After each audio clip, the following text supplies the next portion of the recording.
Oh, ow! Where did that come from? If the kids come over again today, I think I'll give them these toys. Choose their own path in life.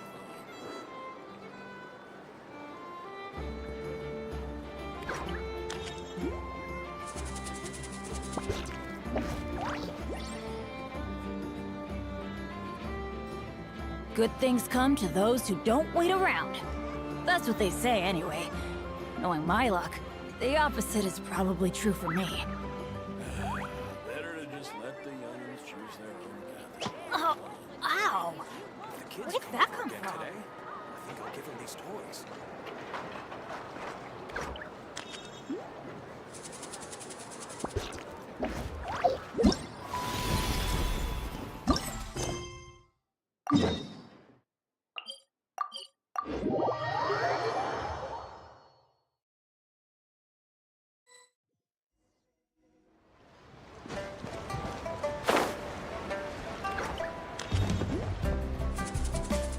Split the bamboo in the morning, dry it till night. Shape and bend it nice and tight. Cross the strands to form a pattern, coat in silk, and you have a lantern. That's how you remember how to make a show lantern. Did you get all that, Chi-Chi? Morning, split bamboo, traveler. Then get silk, make paimon. What? No, that doesn't even rhyme. Look, it's them. Hey, Yao Yao! Hey, Chi-Chi! Whoa, Traveler! Paimon, you're here! What you up to? I'm teaching Chi-Chi to make Shao lanterns. It's a real test of finger dexterity, so it'll help keep her nice and loose.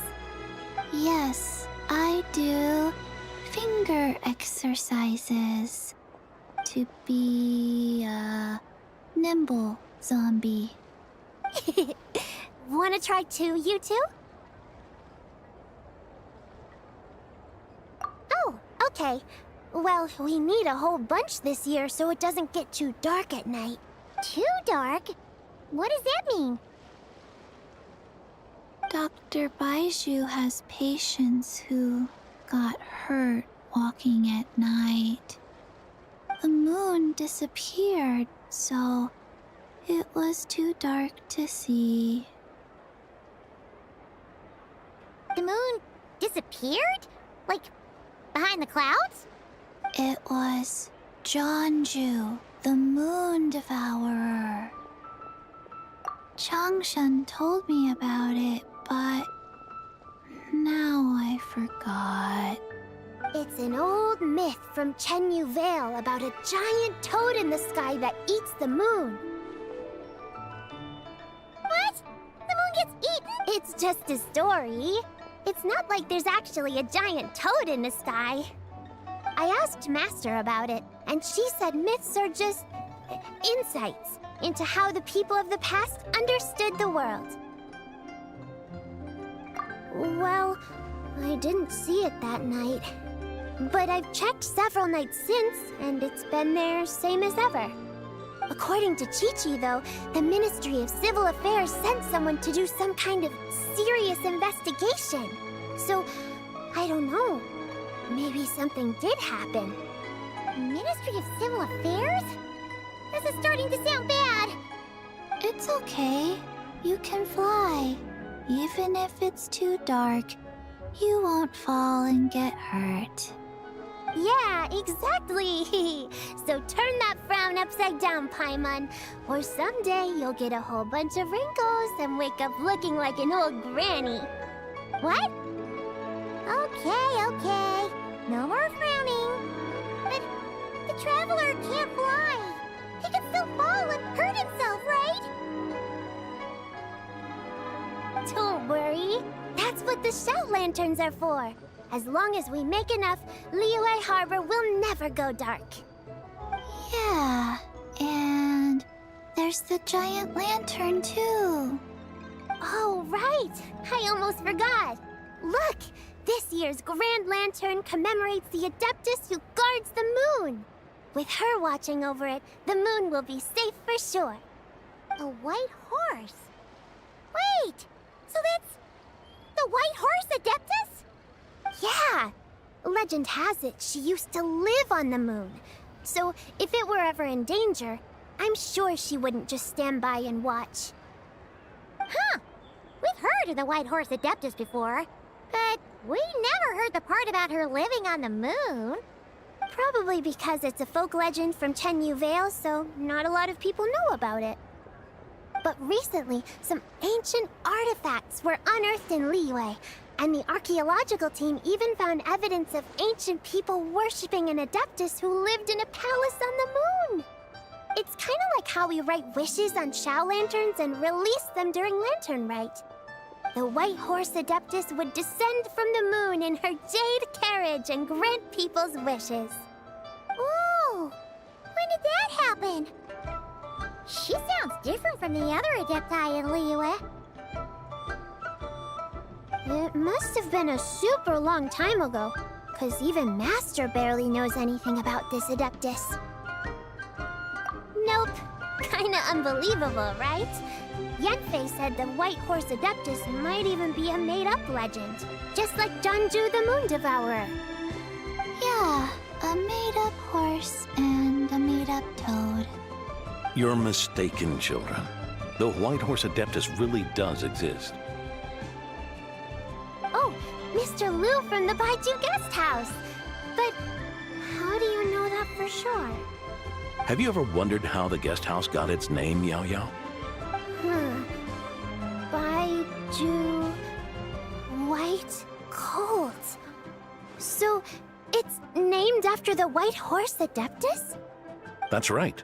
And that's because one of my ancestors was once blessed by the White Horse Adeptus. Wait, really? Tell us more! Tell us more! It was a long, long time ago, when this ancestor of mine was still a young girl. She was out gathering herbs and accidentally fell off a cliff, but the White Horse Adeptus rescued her. Oh, that's it?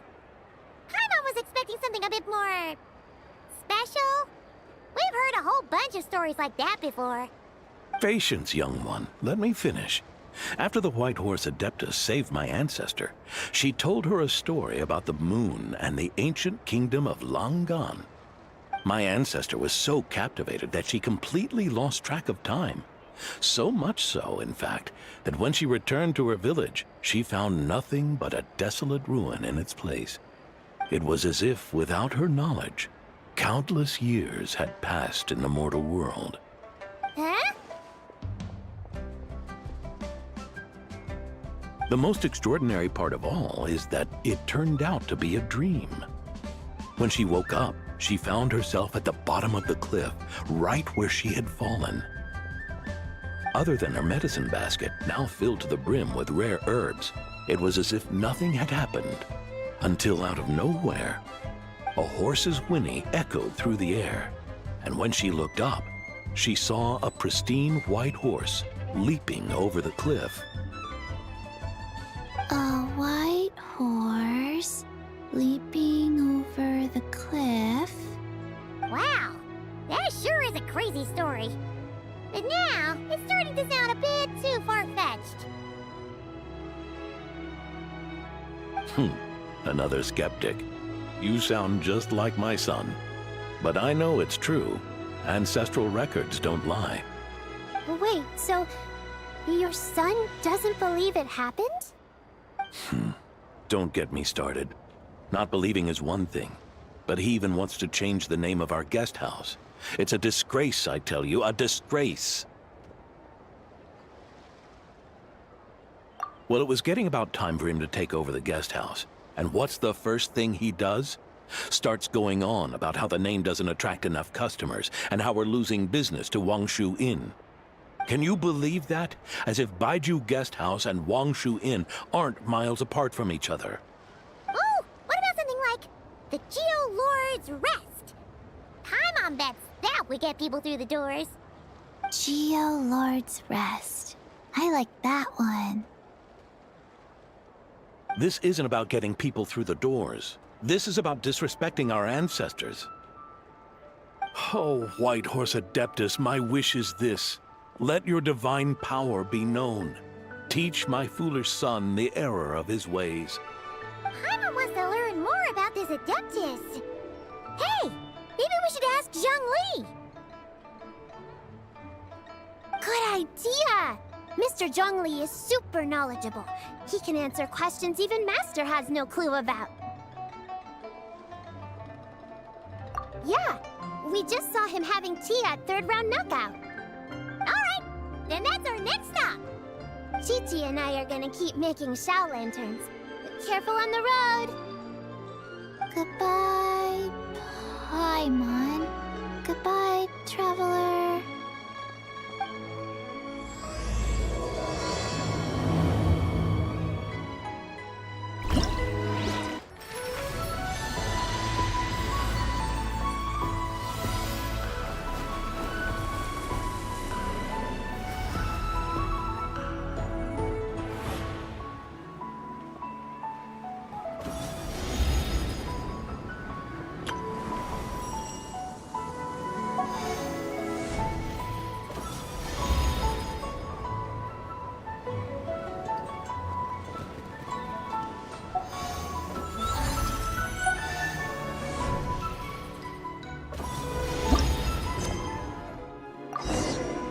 Bet teamwork is dreamwork!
Let's go find some treasure.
Oh?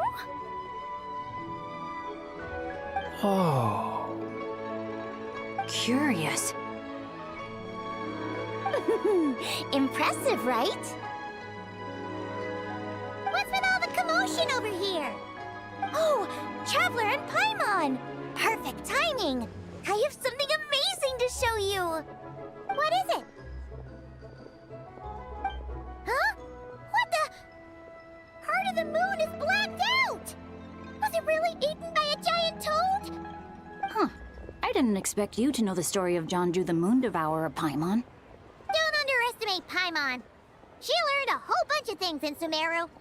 But Jonju the Moon Devourer is a Liyue legend.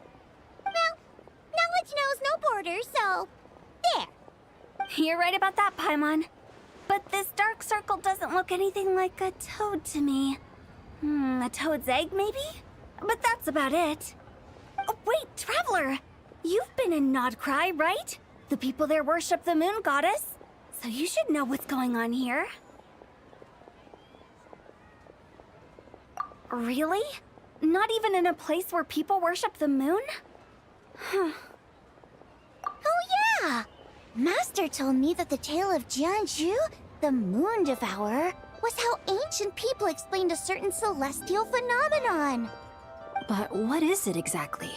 Some kind of omen of disaster? How so? Oh, but in this picture, the moon is being covered from the center. So this can't be a normal eclipse. Then it's still an omen of some impending calamity? We never said that!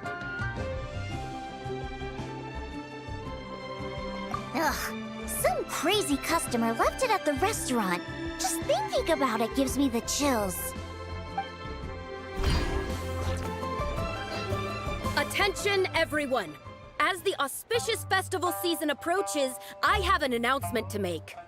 I, Lu Xiong, am on the verge of becoming one of the most renowned archaeologists in all of Liyue Harbor. No, scratch that, in all of Tibet. Even though I never trained at a prestigious academy, I've still managed to dig up tons of treasures. And I understand practically a whole dictionary's worth of big words, too. Like my pops always says, no pain, no gain. And I haven't had it easy, that's for sure. So, it's definitely my turn to make a name for myself. What's the deal with her? No idea. Maybe she ate a bad batch of perch stew? What? You don't believe me? I'm telling you, I dug up treasures from the ancient nation of Longan. I even got a picture of Jonju devouring the moon. Longan? Jonju? What is she even talking about? Sounds like she's a few perches short of a stew, if you know what I mean. So what if blackback perch stew is my favorite? Stop talking about me like I'm not here. Whoa, what are you doing? You're just a stupid, ignorant man, and I'm gonna kill you. Young lady, you need to calm down. What? So you're looking down on me now too? How about I take you both out then? How does that sound? This is a place for dining. If you wish to take me out, you'll have to do it elsewhere. Don't act like you're better than me. Do you know who I am? I'm about to be the most famous archaeologist in all of Liyue. No, Teyvat! Show me some respect. It's respect you want? Very well. For the sake of the other customers, we'll do this your way.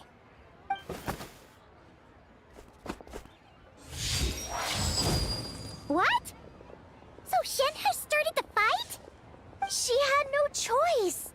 The woman pulled a shovel out of nowhere and started going crazy, flipping tables left and right. She even injured 2 other customers. Shenhe did what she had to do to restrain her, then took her to the Ministry of Civil Affairs. Thank goodness Aunt Shenhe was there. Or who knows what might have happened. Yeah. I started cleaning up after all the commotion, and that's when I found this photo. I thought it might be the one she dropped, so I rushed over to show someone. She said she took a photo of Jeonju the Moon Devourer. This must be it. Can we really trust what she said, though? Clearly, something is going on with her. Paimon's got a point. It sounds like she wasn't acting right at all. How do we know she wasn't possessed by some kind of evil spirit? Aunt Shenhe would have noticed if she was possessed. All right. But what about the part about Long Gone and the treasure she found? What about it? What if she raided a tomb and dug up some super special relic, then got herself haunted by an ancient ghost? One so powerful that even Miss Shenhe couldn't sense its presence. Your imagination is something else, Hu Tao. Why would an ancient ghost come to Wanmin restaurant, huh? To eat my blackback perch stew? Hey, it could happen. I'd want to eat your food if I was a ghost. Wait a second. She mentioned the ancient nation of Longan, right? Paimon's heard that somewhere before. You know what? My brother mentioned that some ancient artifacts were unearthed in Liyue recently. Mostly colored glass, fine jade, and bronze relics. Some of the text inscribed on them has already been deciphered. There were some poetic verses, but the word Longan popped up as well. So, does that mean this Longan place is real? Still, Paimon knows we've heard the name somewhere before. Do you remember, Traveler? Right! His ancestor heard about it from the White Horse Adeptus. The White Horse Adeptus? Oh, so you must have been to see the giant lantern already. Yep. And it turns out that the White Horse Adeptus is super mysterious, too. Even Madame Ping hasn't met her. Wait, I thought she was the gold-eyed Celadon mare of the 8 Adepts. That's just the interpretation you believe in, Hu Tao. There are other theories out there, too. The elders of Qingce village believe that during the Archon War, a white horse leapt from a clear spring, transforming into an Adeptus who aided Rex Lapis in battle. In Chenyu Vale, some of the tribes take her to be the daughter of time, and trace her deeds to an even earlier era. Yet in other ancient texts, including the relics I just mentioned, she appears as an emissary who listens to mortal wishes, bestowing the blessings of the heavens and moon upon the mortal realm. Which is why we write our wishes on Shao lanterns. That's so complicated. So what's the verdict? Which version is the truth? I'm afraid there's no definitive answer to that. You two have been all over Teyvat. Do you have an idea? Nope, sorry. We were actually on our way to ask Zhongli. He knows even more about this kind of stuff than us. Ah, looking for a consultant, huh? He's having tea with Miss Linlong. Shigu Antiques is hosting an exhibition tonight. An exhibition? For what? All those antiques Sing Show just mentioned. So if you head to the big ship docked in the harbor tonight, I'm sure you'll find him.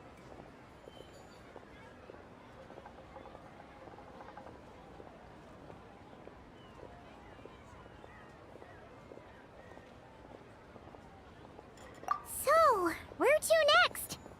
How about we go to the Ministry of Civil Affairs to ask about the White Horse Adeptus? We might be able to find out more about the recent moon situation, too. If you're heading to the Ministry of Civil Affairs, could you give them this picture for me? Since it belongs to that customer, she deserves to get it back at least. It might even help the Ministry with their investigation. Ha! All right! We're off! Oh, wait! I almost forgot! Happy Lantern Rite! Come have a meal with us when you're free. We'll be there, or we'll be... square.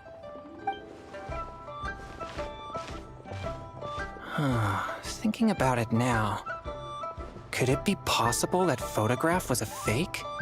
A fake? You mean like the customer fabricated it to gain academic recognition? Nice one, Chongyun. I never even thought of it like that. How about we go check out that place tonight? I know exactly where it is. All right. I'll get scolded if I get home too late. Live a little, Sing-Cho. You act like this is a first for you. Worst comes to worst, we'll get Xiangling to cook you something delicious, okay? Well, when you put it like that, I suppose it's worth the risk. You were just waiting for the promise of free food, weren't you? Fine. It's a plan then. We'll meet up tonight.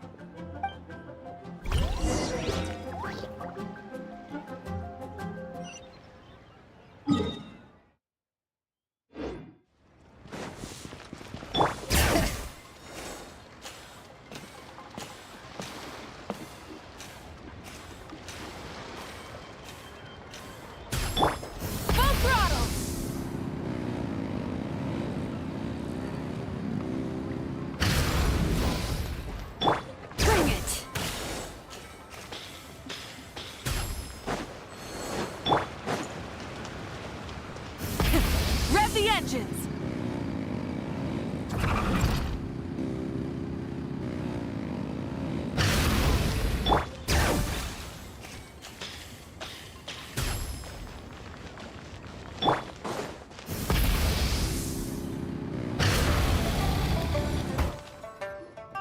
And your grandfather is of the same opinion, Miss Lanyan?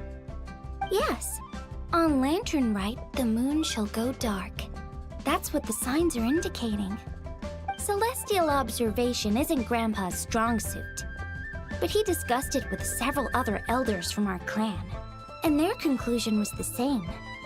It's consistent with the information we've received from other sources as well. You mean the whole thing? About the legend of Jeonju the Moon Devourer? Happening in real life? Yes, that's one of them. So it's true. I thought it was just a rumor. It's true. But right now, the bigger issue is that all our sources indicate the phenomenon's gonna happen again. I'm not sure this bodes well. Let's remain optimistic for now. We're making progress interpreting the artifacts, and Ganyu is consulting with the Adepti as we speak. Besides, apart from the incident at Wanmin Restaurant, there haven't been any other moon-related disturbances. Ningguang, Keqing, and Lanyan! You're all here! Oh, Traveler! And Paimon! It's been a while. Happy Lantern Rite. Yes, Happy Lantern Rite. What brings you here, though? I thought you'd be in the harbor enjoying the Shao Lanterns. You're certainly not the type to visit Yujing Terrace for no reason. Is there something I can help you with? What? We're not allowed to just drop in on our friends during the festive season? I was only teasing. You're welcome to visit us anytime you wish. Happy Lantern Rite.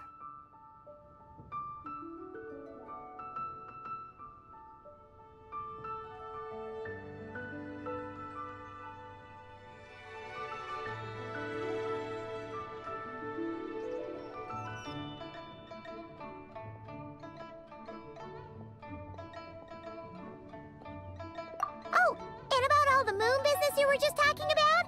We have something to show you. Here, take a look! Whoa! Something really did take a chunk out of the moon. Someone managed to capture a picture of it. Is this Jianju, the Moon Devourer, then? Even though we confirmed this event took place, I still can't quite believe what I'm seeing. Where did you get this picture? From Xiangling! She found it when she was cleaning up after that customer caused a scene. She thinks they must have dropped it.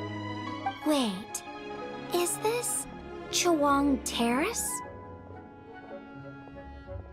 No, it's just where I'm from. It said that Chuang Terrace was where the ancient people of Chenyu Vale communicated with the heavens. And in this picture, the moon happens to be right above Chuang Terrace. I was just surprised, that's all. It's probably just a coincidence. That's interesting because the ancient people of Chenyu Vale migrated there from the chasm area. The chasm? So, that place is involved too? According to our investigation, that customer you just mentioned, Lu Xiangxiang, her father and grandfather are merchants in Liyue Harbor, and her mother and grandmother grow tea in Chaoying Village. A few days ago, she left her home in Chaoying Village to join a civilian archaeological team funded by Hoishan Hall, and ended up excavating some artifacts in the chasm area. These artifacts were then entrusted to Shigu Antiques and are set to be featured in an upcoming exhibition. Then, of course, the incident at Wanmin Restaurant occurred. We suspect something happened during the excavation that left her with quite the shock. And now, it seems like she also went to Chuang Terrace and took that picture of the moon disappearing. The chasm? Chuang Terrace? Things are getting pretty complicated. She's not in a good mental state, so we took her to Boo Boo Pharmacy to get some help. Why don't you come with me to check up on her? At this point, you seem invested in this case too. Then let's head there now.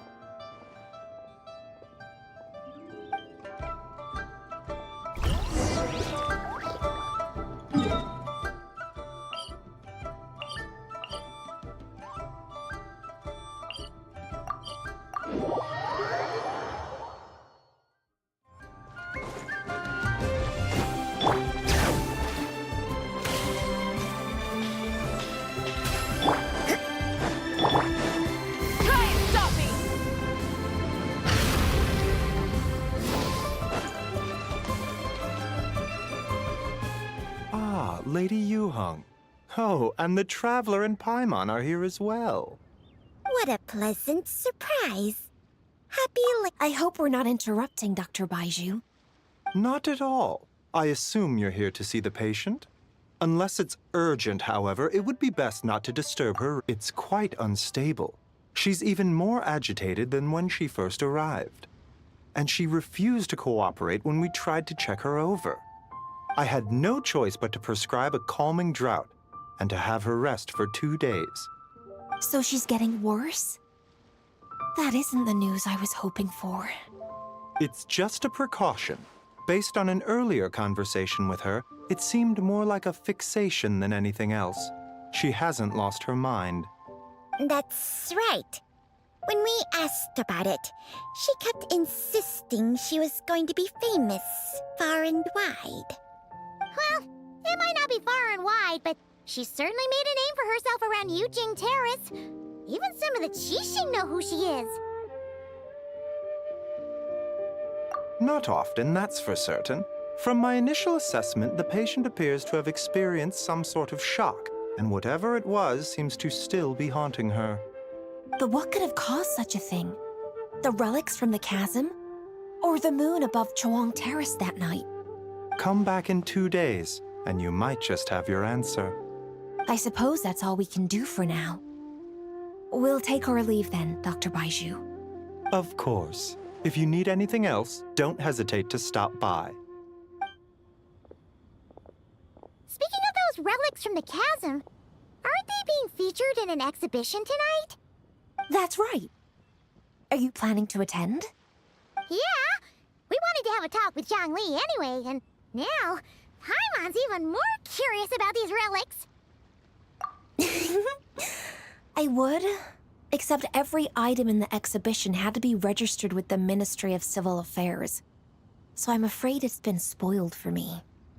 I reviewed them all myself. There are some rather peculiar artifacts, that's for certain. We're still working on decoding the ancient text that appears on them. Yeah, the word jade appears a whole bunch, doesn't it? Huh? How did you know? Shincho told us. He said there were some ancient poems on them, too. He's quite well informed, isn't he? Well, he's right. We believe they're direct references to the ancient nation of long gone. As for the other text, instead of regular poetry, it seems to be more like ceremonial language used to worship the moon and the gods. The moon and the gods? Well, looks like it's almost time for the exhibition. You two should head over. There's an usher at the harbor who will lead you to the venue. Not at all. The exhibition is free to the public. The people of Liyue have a great respect for our history and are eager to learn from it. Plus, the exhibition is being organized by Linlong, the owner of Shigu Antiques. As far as I know, it's been a long-time goal of hers to hold a cultural exhibition of this scale, where people can learn all sorts of information about the past. Guess we're in for a real treat tonight, then. Yes, have a great time. There's still more artifact decoding work I need to finish, so we'll have to part ways here. After seeing the picture you brought, there's a few ideas I'd like to follow up on. You're hard at work even during festival season? Huh. You haven't changed one bit, Keqing. I'm simply fulfilling the responsibilities of my position. That's all. All right, I should get going. See you later. Well, guess we should head over to the harbor and find that usher.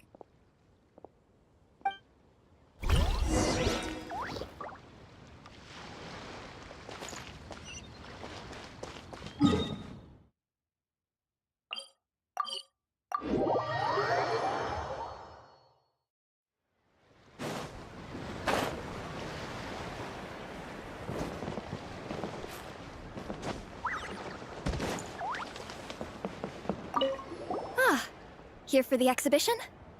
After you.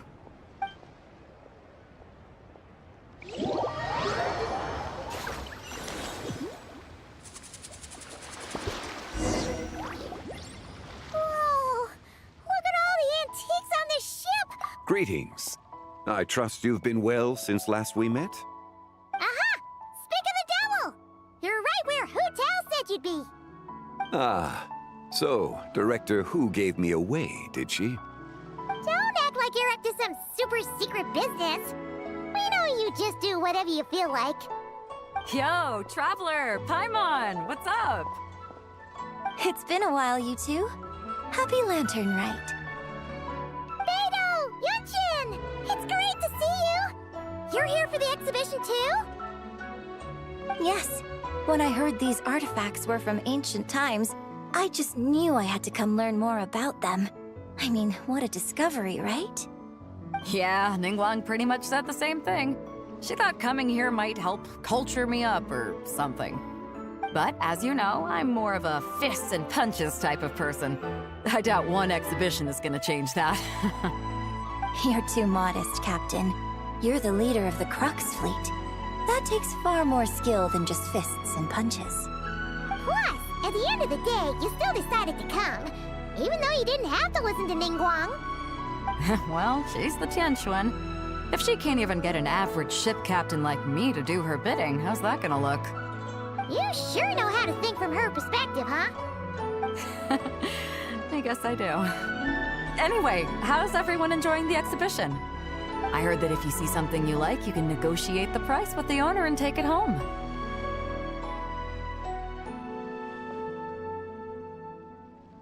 Wait, so we can buy this stuff? Indeed. Although Shigu Antiques is hosting this exhibition, many of the items come from private collectors. As long as both parties reach an agreement, you can make an offer of Murah or an equivalent trade. Well, shall we continue our conversation as we look around? Let's go! Paimon's super curious about all this stuff.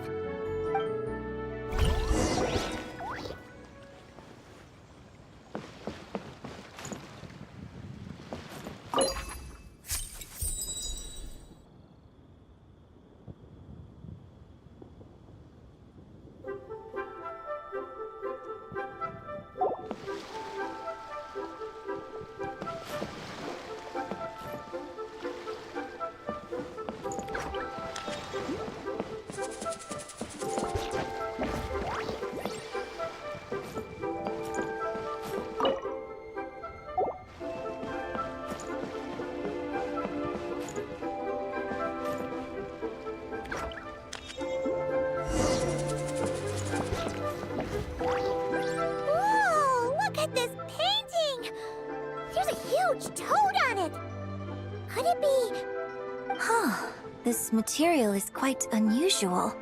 It doesn't look like paper. More like silk, or some other kind of fabric. Yeah, I was thinking the same thing.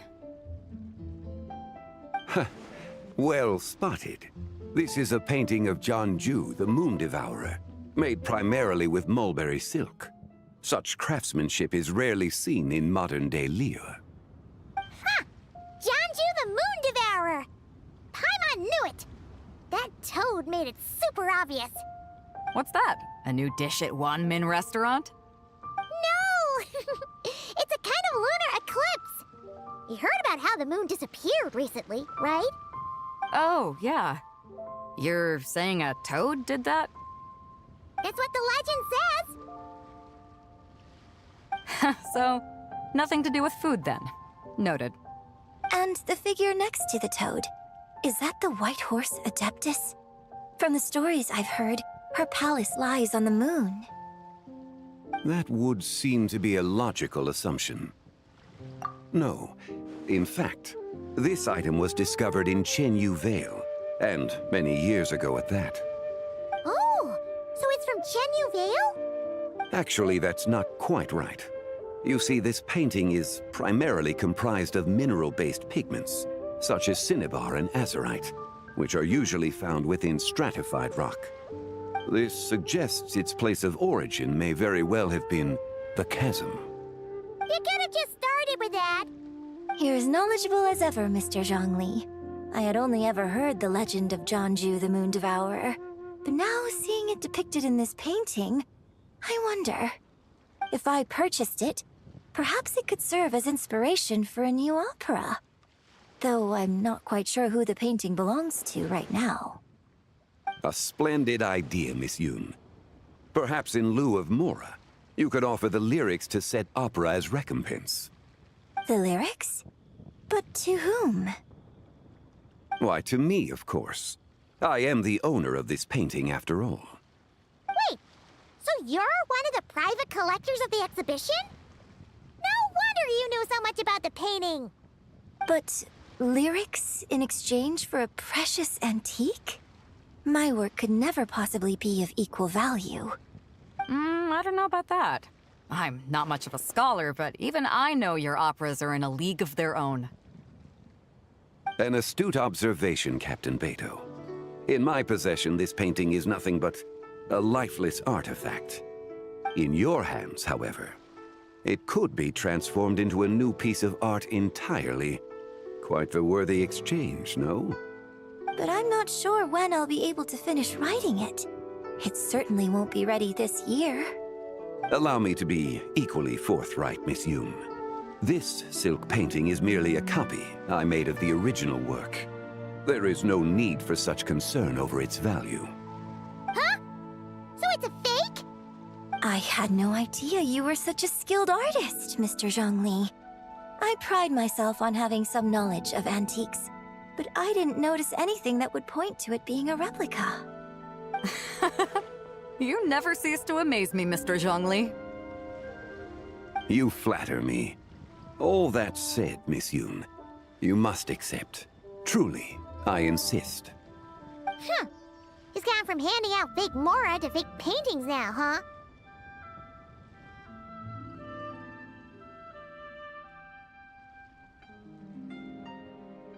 Your kindness is impossible to refuse, Mr. Zhongli. Rest assured, I'll be sure to return the favor. I shall look forward to it. Man, that was quite the find. I should buy something too, if only so I can show it off to Ningguang. Let's keep going and see what we can find.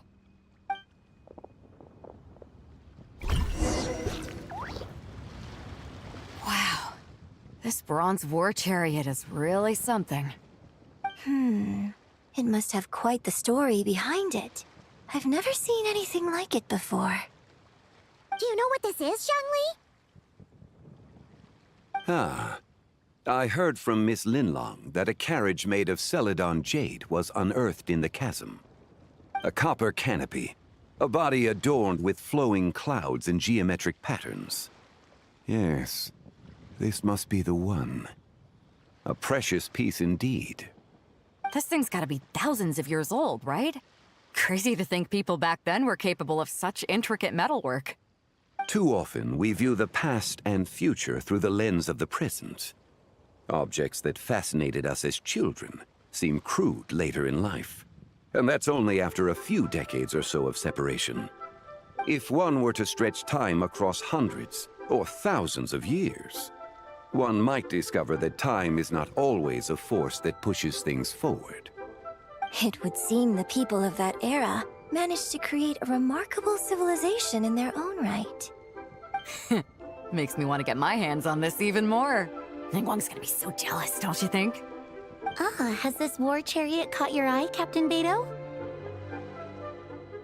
Oh, you must be Linlong from Shigu Antiques. Nice to meet you. This exhibition has been amazing so far. Well, that's all thanks to supportive patrons like you and Mr. Zhongli, of course.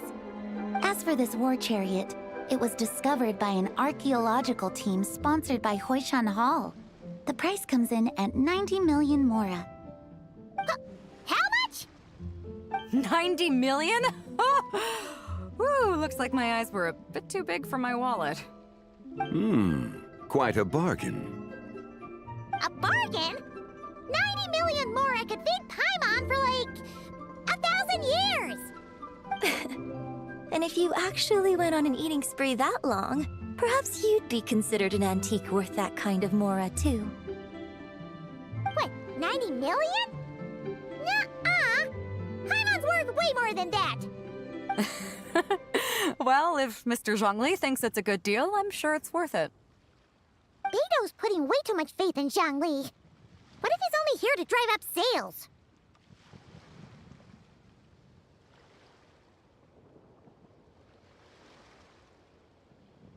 I'll take the chariot, Miss Linlong. Someone will come by with the payment. Quite the discerning eye you have, Captain. After the exhibition ends, I'll have someone deliver it to the Alcor. Actually, could you send it straight to Yujing Terrace? I'd like for the Tianquan to see the proof of my discerning eye for herself. Understood. Great. Yunjin and I both found something. What about you three? Want to keep perusing? And don't worry about the Murah. It's all on me. Nobody's going home empty-handed tonight. I appreciate your kindness, Captain, but I'm afraid I have some private matters to discuss with Miss Linlong. In that case, don't let us keep you, Mr. Zhongli. Right this way. Traveler, Paimon, perhaps you would like to accompany me. What? So you can show us another bargain antique that's so far out of our price range it's not even funny? Other people are always demanding Mr. Zhongli's time, but it's quite rare for him to extend an invitation himself. I wouldn't pass up this opportunity if I were you, Paimon. Yeah, just don't forget to come aboard the Alcor for a drink later.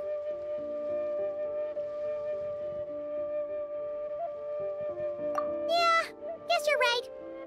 Taking a quick look isn't gonna cost us anything. Let's go!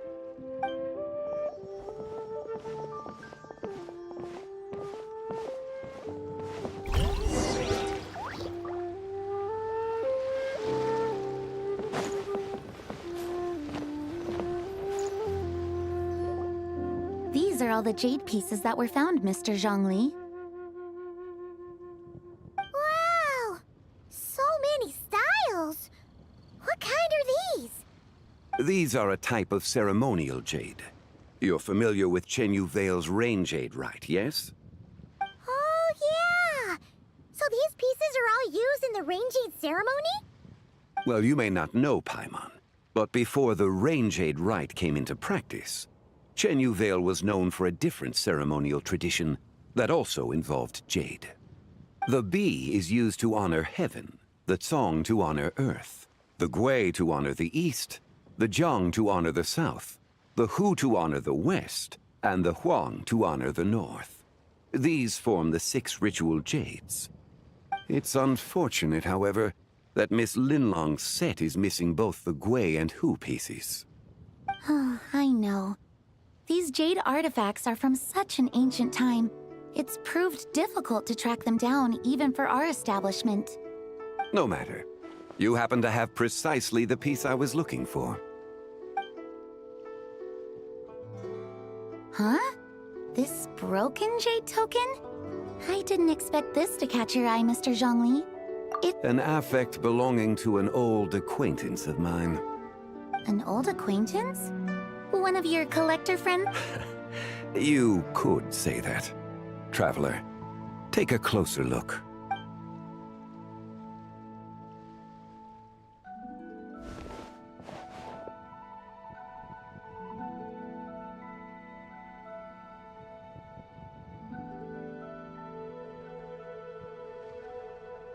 Huh.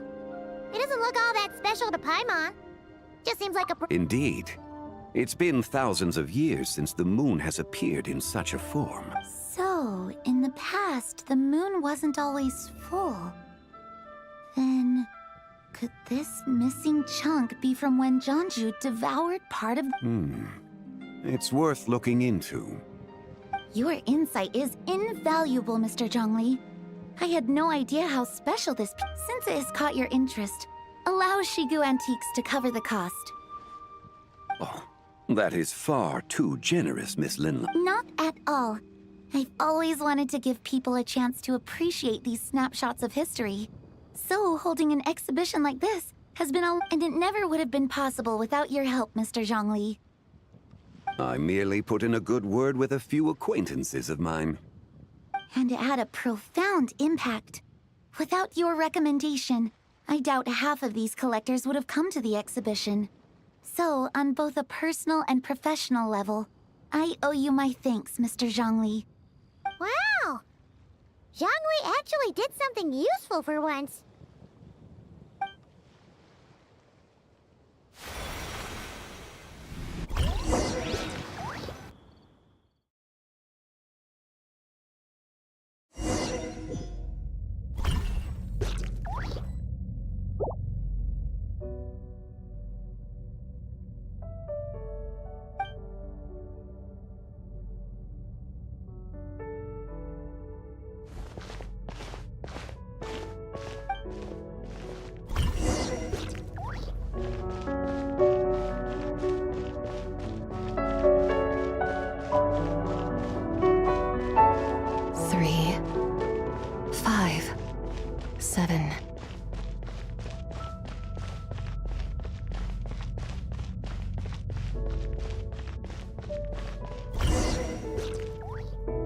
$11, $13, $19, $23, $29.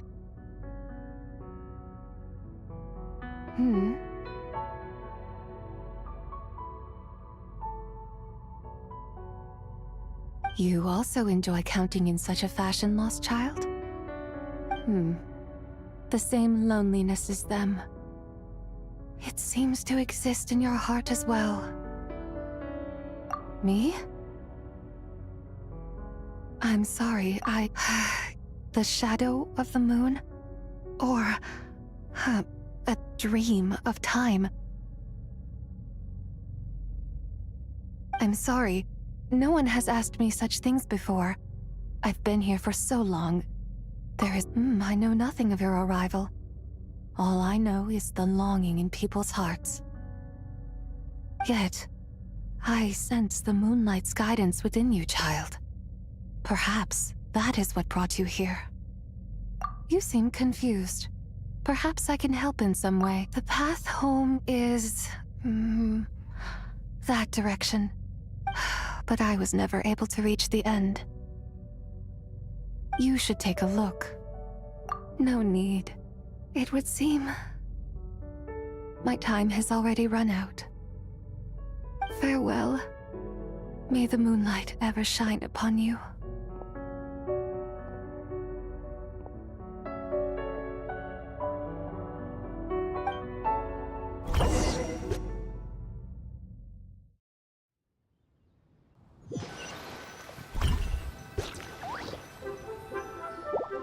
Wow! Jiangwei actually did something useful for once. Your complexion looks rather ashen, traveler. Are you feeling all right? Yeah, what's wrong? Does your stomach hurt? Huh? What are you talking about? You were... Ah, I see. I'm afraid we must take our leave, Miss Linlang. My friend has taken ill and I must escort him to get some rest. Of course. Traveler, Paimon, please, come with me. Ah, yes. Regarding the payment for the Jade Token. Charge the expense to the Wangsheng Funeral Parlor if you would.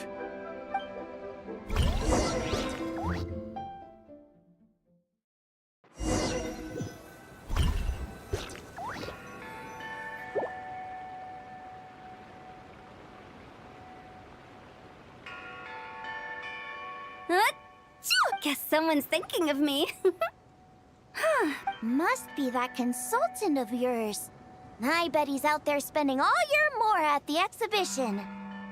Yeah, he'd be the perfect employee if he just knew how to rein in the spending. But never mind him. Let's focus on the moon. We gotta see if it gets eaten tonight. I don't think it's going to happen. We've been out here all night, and the moon's the same as ever. It is quite late, and Chongyun's getting tired. How about we head back? We can come back another time. Head back? Already? Actually, I do have a new dish I'm testing out tomorrow. And as part of my New Year's resolution, I'm trying not to oversleep.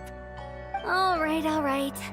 Guess it just wasn't meant to be. Let's go.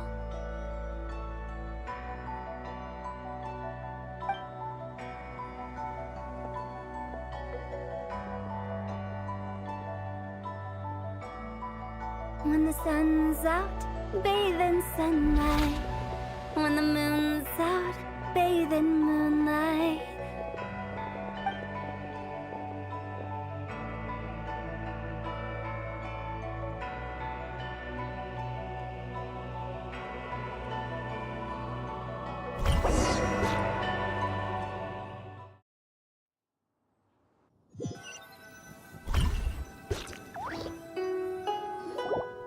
Wait, aren't we going to rest? Why did you bring us here? Because I imagine the traveler would like to know what just happened to him. Oh, right. Ugh, Paimon's confused, though. She could have sworn you were there the whole time. Oh, how is that possible? It sounds like his spirit formed an inexplicable connection with the being in that space. Ah, you suspected from the beginning, didn't you?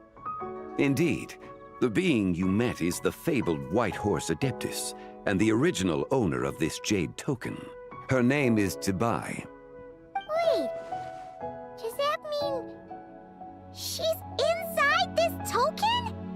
No, she does not reside within this token, but rather within the moon's shadow. This token is merely a medium. Word has it you accomplished quite the feat in Nodcry. You and your friend brought the Frost Moon back to Tevat. Tell me, did you ever wonder about the other moon? The one that hung in its place for thousands of years? We never really thought about it, but it must have been a fake, right? A fake moon! Indeed, it was false. Its true nature nothing but a projection of the moon. It also happens to be the prison that confines Zibai to this day. Wait, the White Horse Adeptus is trapped inside that projection? Then we need to rescue her!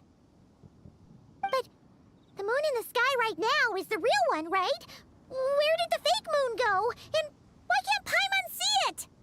With the return of the true moon, the shadow naturally lost its place in the heavens. Now, it is disintegrating bit by bit. It's a process that comes and goes. When it occurs, it looks like the moon is being obscured by a black shadow. But when it stops, the shadow disappears and becomes invisible to the eye. So, you're saying there's an invisible fake moon blocking the real moon right now?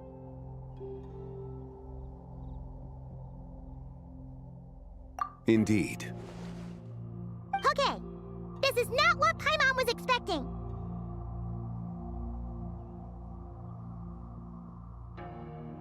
My hypothesis is that people's wishes could be what trigger the periods of disintegration. After all, when you experienced that episode just now, it was precisely when Miss Linlong spoke of her own wish. Wait, is that because the White Horse Adeptus answers people's wishes? The legend must be true then. So, that means the more wishes we make, the faster the fake moon will disintegrate, right? Then it won't be long before the White Horse Adeptus is free! Quite the contrary. After countless years trapped inside, the two have merged into one. When the moon shadow is gone, Zibai will cease to exist in this world.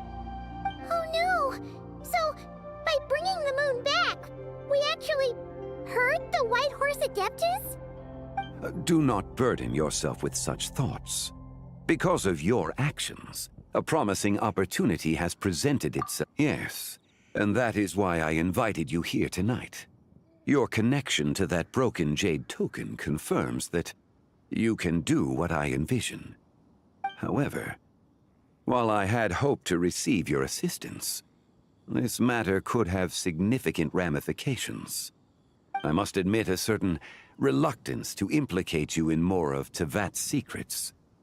Often, the deeper one's knowledge of such matters, the harder it becomes to extricate oneself from them. You are someone who once traveled through the boundless sea of stars.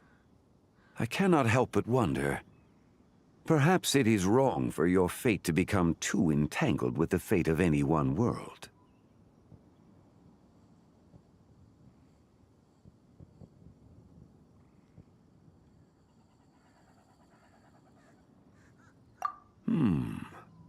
Such is your conviction, then. Since journeying beyond Lille, you have had ample time to reflect on these matters, it would seem. Very well. The first secret I must reveal is that Zibai has long since passed away. The being within the Shadow Moon is merely one of the 3 deadly selves she severed before her death. Wait, the White Horse Adeptus is dead? Weren't you supposed to tell us how to fix this? Now it just seems even more impossible! Please, remain calm, Paimon, and allow me to explain. The 3 deadly selves is a practice used by those engaged in spiritual cultivation. The intent is to sever the 3 vice-laden mortal selves to reveal one's true, pure self beneath. However, Zibai's 3 selves are more complicated in nature. Because in the moment before her death, someone preserved the shattered essence of her soul and placed the fragments within her 3 deadly selves. If we retrieve the 3 fragments of her soul, there is a chance we can restore her presence in the mortal realm. So that means we can bring her back to life? Yes, provided we retrieve the fragments of her soul's essence from the 3 deadly selves.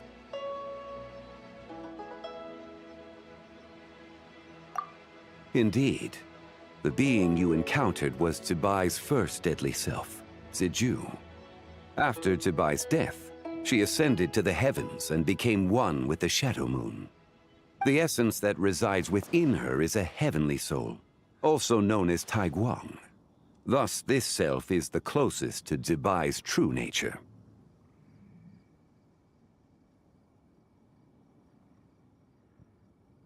That said, because she is trapped within the Shadow Moon, we have no choice but to seek out the other two soul essences first. Then we can unite them as one. Her second deadly self is called Ziji. After Zibai's death, she fell into a slumber deep beneath the earth in what is now known as the Chasm. The essence within her is the Earth Soul, also known as Xuangling. She is the self that inherited most of Zibai's memories and wisdom. The chasm? So, do we have to go there to find her? That won't be necessary. I sensed her presence on the jade carriage from earlier, the one at the exhibition. It's possible the return of the Frost Moon awakened her, and she emerged from the chasm alongside that batch of ancient artifacts. Wait! That must be why you agreed to help with the exhibition! To investigate the artifacts! Indeed. So in truth, Miss Linlong was the one who helped me. The third deadly self is Zichao. The essence within her is the human soul, also known as Yojing, Zibai's shade. Thus she is the most free-spirited among the three. She lent me her aid during the Archon War, 1,000 years ago. But later, as her powers waned, she retreated into the mountains. I imagine finding Zichao should prove the most troublesome, so I shall take it upon myself to track her down. So, we need to find the second deadly self, right? But where do we even start? Locating her should not prove difficult. In life, Zibai was fond of mortals, and as the self who inherited most of her memories and wisdom, Ziju should be the same. It's possible she has possessed someone, and is meandering the bustling streets of Liyue Harbor as we speak. Possess someone? Wait! Are you thinking what Paimon's thinking, Traveler? What if she raided a tomb and dug up some super special relic, then got herself haunted by an ancient ghost? Exactly! Lu Xiangxiang! It seems you have a lead in mind already. She'd still be at Boo Boo Pharmacy. She was super agitated when she first got there, so Baishu gave her some calming medicine and told us to come back in 2 days. Do you think it could be her, Zhengli? It's quite possible. The deadly selves are impure beings that can easily influence mortal a sound plan. Well, I should get started on my own investigation then. But you're leaving already? I must. Zichao went into hiding after the Archon War. If I am to have any success tracking her down, and there's no guarantee, I should start sooner rather than later. But there's still so much you haven't told us! Like, who the White Horse Adeptus actually is, and how she died in the first place! Not to mention who it was that preserved the fragments of her soul. Should our endeavor prove successful, then naturally those answers will follow. If not, speaking of them would be rather meaningless.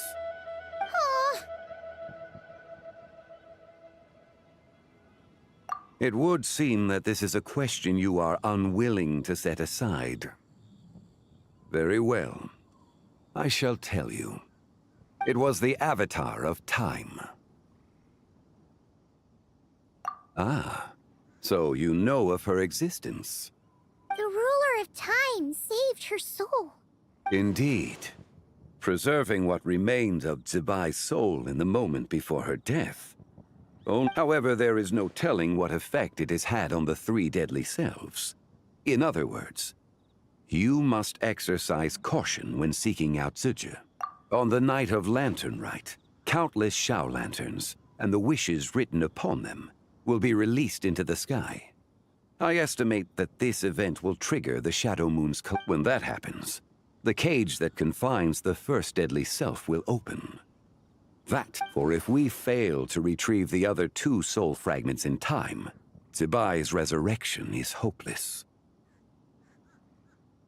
As I mentioned before, the answers to your remaining questions should come in time. Providing our efforts bear fruit, let us hope that all proceeds smoothly in the days to come.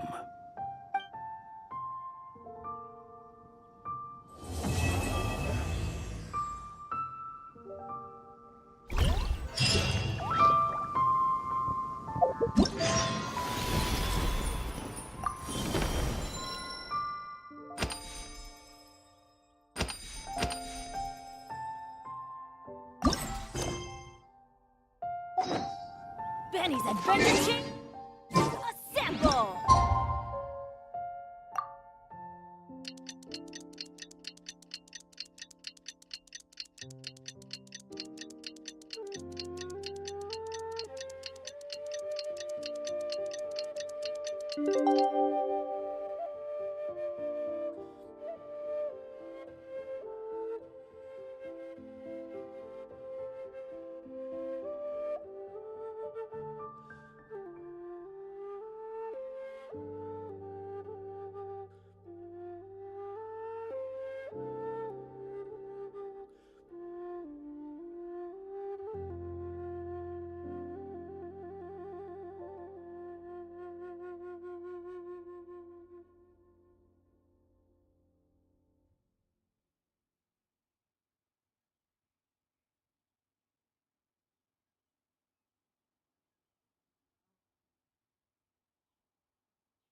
So let me get this straight. The patient disappeared right as you were delivering the medicine. I know it's hard to believe, but that's exactly what happened. It's true. 1 minute she was there, and the next she was nowhere to be seen.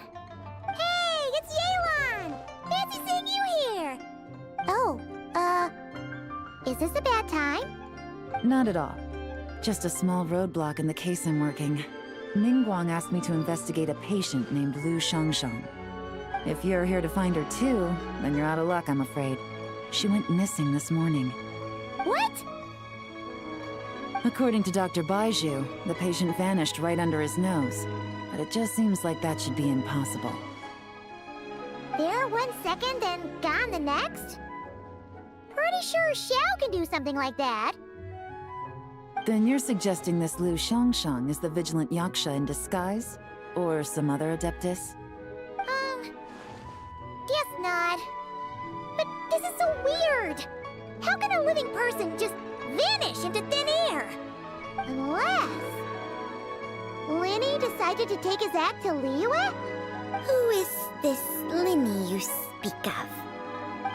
He's... Oh, never mind. Paimon's just grasping at straws. Let's set aside the how for now, and focus more on the where. You mentioned this patient has a strong obsession with achieving fame and recognition? Yes. She kept talking about becoming a renowned archaeologist and making a name for herself. So, are we looking for a place where it's super easy to become famous? I think we should check out the Xiao Lantern crafting stalls. Easy to become famous by making Xiao lanterns? Not exactly. When the people of Liyue need a solution to a problem, their first thought would be to pray to the gods and the Adepti. If her wish is to become famous, she might write it on a Xiao lantern in the hopes that the fabled White Horse Adeptus might make it come true. That certainly sounds probable. Turns out, the White Horse Adeptus might be a lot closer to home than she thinks. What was that? Nothing! Let's go check out those stalls!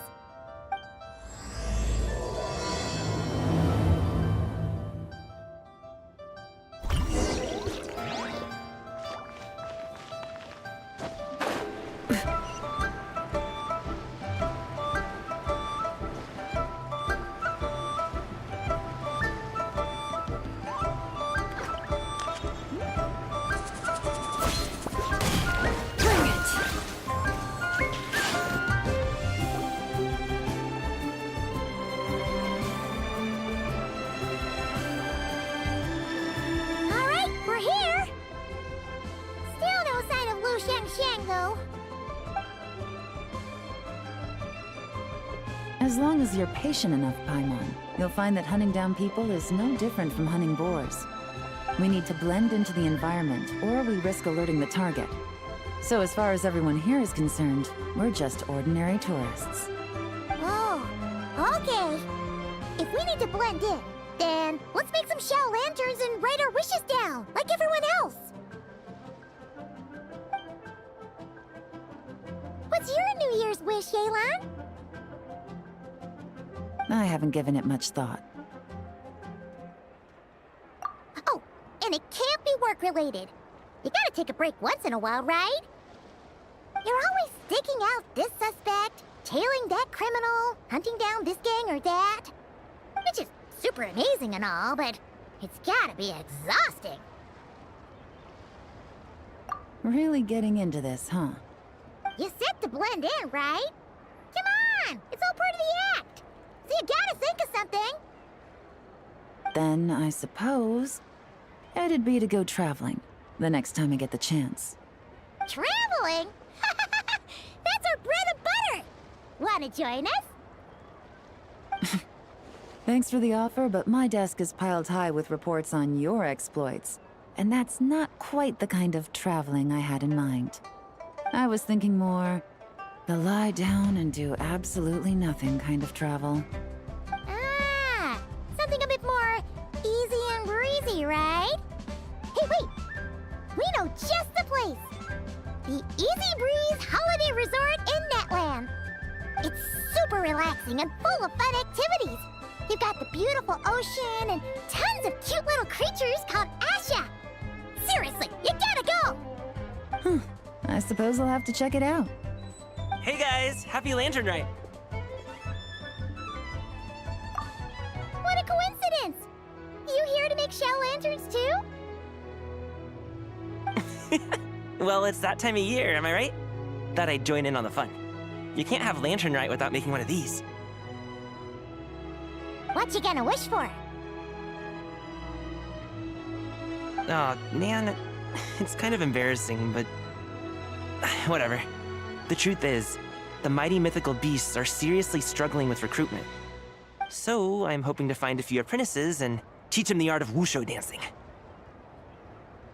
Awesome! Shurfugami, here we come! Whoa there, Paimon. One step at a time. I actually need to find people first. Yeah, but Paimon bets people will jump at the chance to learn from you. Well, I wouldn't be so sure. Wushu dancing is super physical and takes a lot of hard work to master, so it's not easy to find people. At this point, if the Adepti can't help me, no one can. I'll do it! Huh? You just said you wanted an apprentice, right? Well, I'm offering. What do you think? Whoa, the White Horse Adeptus works faster than I thought. Traveler, it's her, Lu Shangshan. Our target!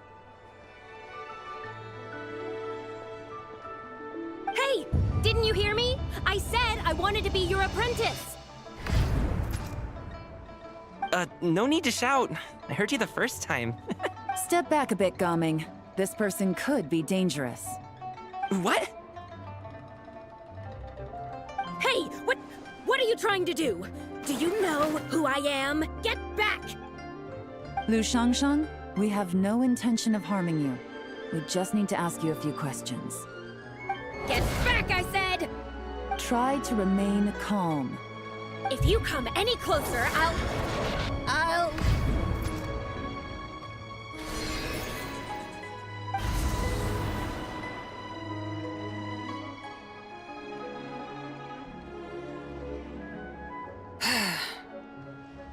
Little wisp of a being.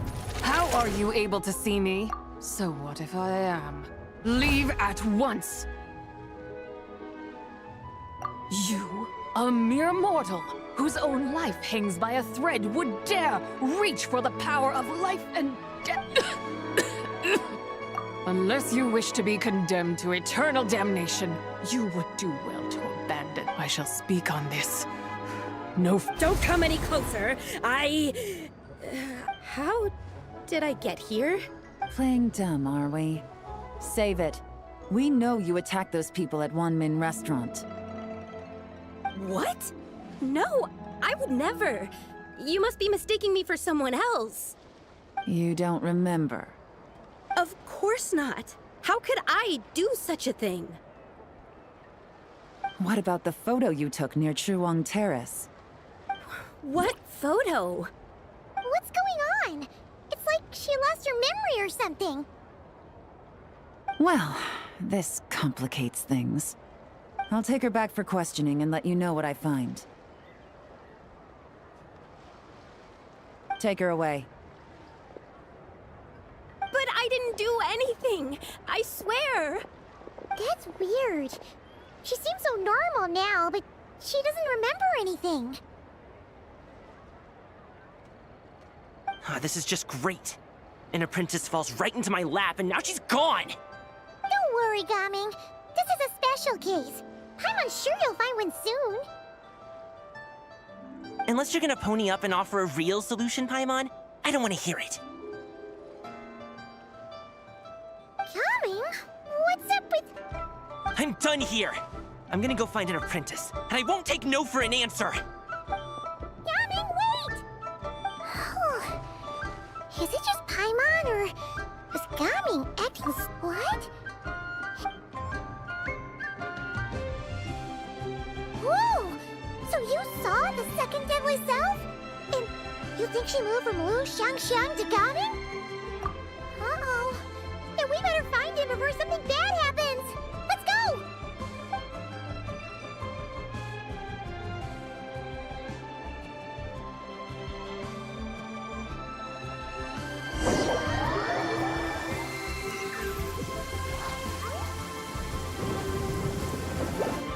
Alas, why must Cloud Retainer inflict such woe upon us, Mooncarver? By the order of Rex Lapis, we were supposed to make haste to the harbor to stand watch. Yet we arrived late, for you, in your inscrutable wisdom, chose that very moment to tend the mint. It is no wonder Cloud Retainer banished us to the wilderness in anger. A pity only that I, blameless as I am, was made to... Blameless indeed. You speak as if it was not you who decided to plant all that mint in the first place. Yet now, in its wretched state, overrun by blight and vermin, you would turn away? Utterly heartless, I say. Were I truly that heartless, would I have rescued those seedlings from this desolate wasteland, granting them haven in your hallowed garden? Alas, if blame must be laid, let it fall upon Cloud Retainer for failing to recognize the virtue of our plight. Ah, at last a sentiment with which I can agree. If ever Cloud Retainer is away, we should steal into her abode and plant a veritable field of mint. A tempting little ruse, is it not?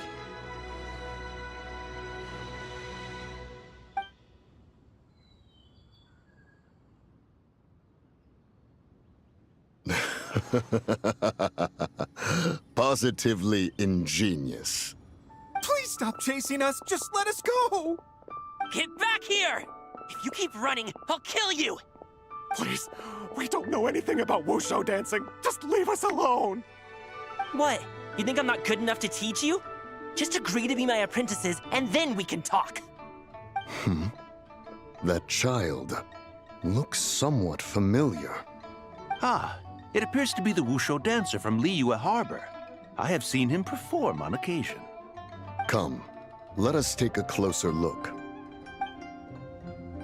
Has trouble befallen you, young one? Perhaps we can offer aid. Oh, thank the gods.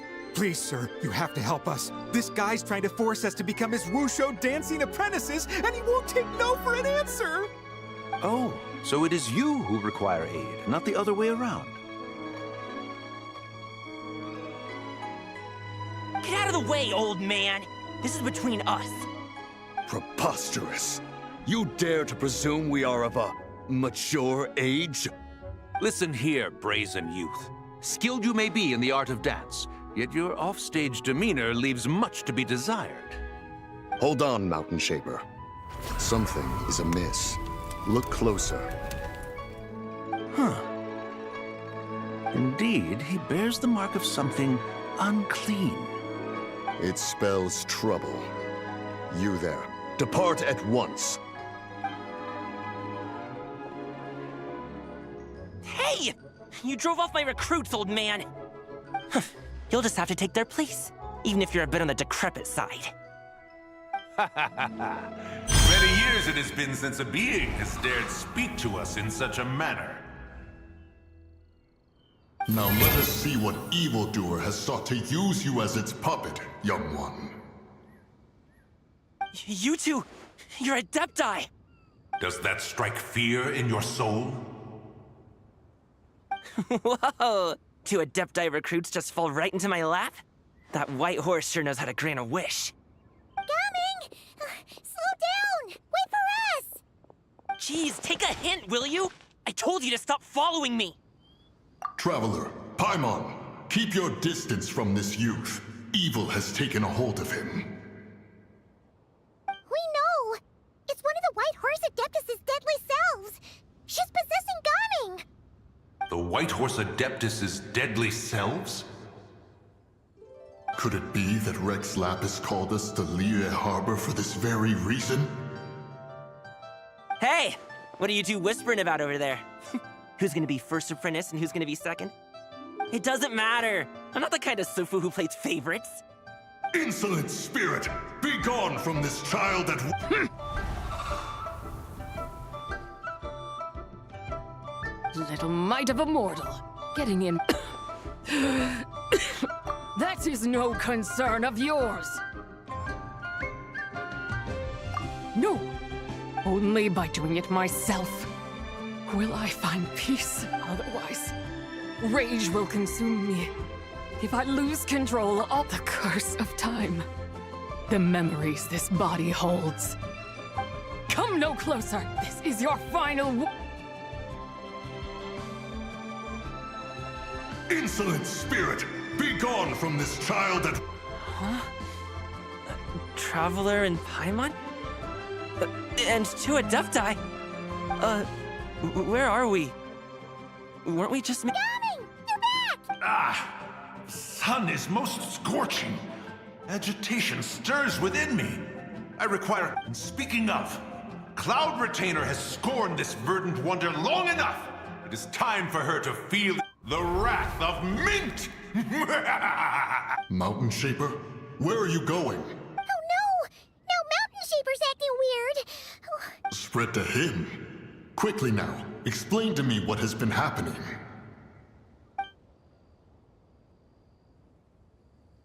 What? Was I really that rude? Jeez, someone get my dad to throw a slipper at me. I'm so...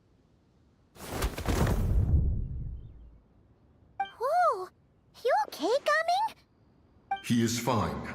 It is... But to think Mountain Shaper would succumb to something like this. It is... So, what do? We can't just leave Gaming like this, but we can't ignore Mountain Shaper either. here? My cultivation level rivals that of Mountain Shaper. Were I to give chase, Zizha would but flee from his form and take refuge in mine. Seek out Streetward Rambler. Cloud Retainer and the Conqueror of Demons should be with her. I shall take this child back to the harbor and join you post-haste. Whoa! What are all the Adepti doing together? Rex Lapis charged us with keeping watch over Liyue Harbor should danger rear its head. I dare say this is the very crisis he anticipated. Come, we must devise a strategy before confronting Zizha.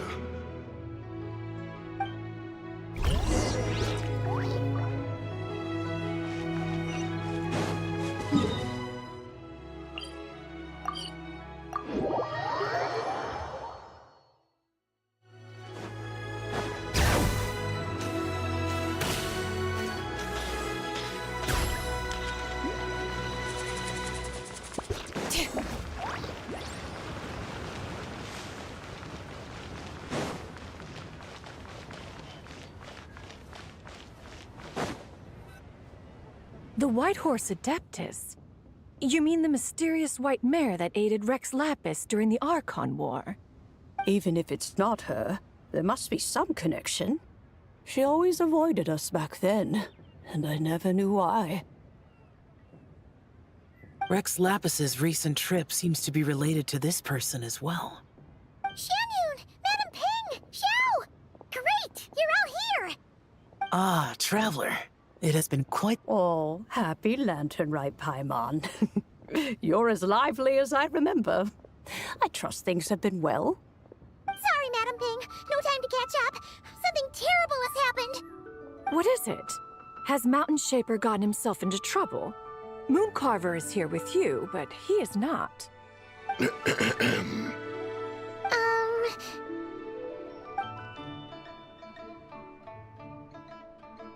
The Wrath of Mint? That old fool dares to utter such nonsense behind one's back.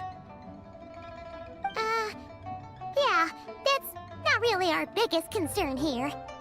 So, even a mere deadly self of the White Horse Adeptus was able to possess Mountain Shaper and affect his mind.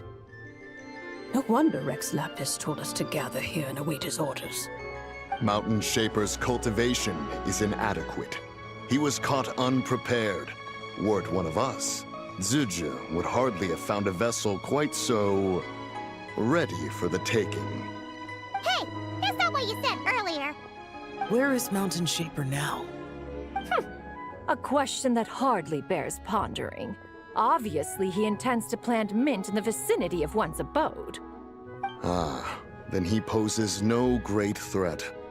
We might as well let him be. Once he fulfills his wish, it's possible that Zizha will relinquish him of her own volition. Your ulterior motive is most obvious, Mountain Shaper. You two hope for Mount Eltsong to be covered in mint. One can see it clear as day. Not to mention, deadly selves are born of malevolent human desires, and naturally pose a great risk to the form and mind of all living beings. We cannot let this go unchecked. Let me handle it. I have relevant experience and know how to deal with such situations. One has no doubt of that. Yet your involvement would likely end in armed confrontation.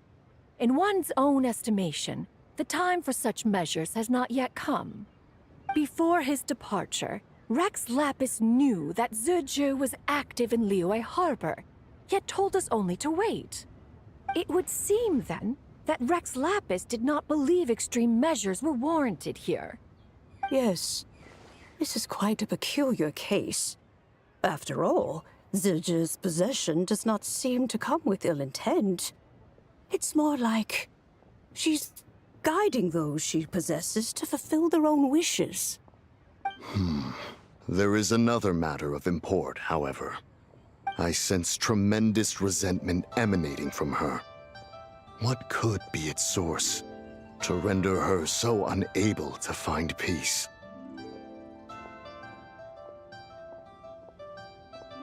She was talking about the White Horse Adeptus memories, right? From what the Traveler said, it seemed like she was about to explode with rage. But why? With Rex Lapis away, if we wish to understand that which occurred in the past, we shall have to ask her directly. She also mentioned the Curse of Time.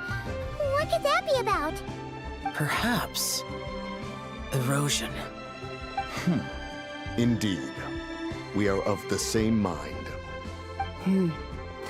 I heard that ancient clans in the mountains once regarded the White Horse Adeptus as the Daughter of Time. It seems there was some truth to that, after all. The Daughter of Time.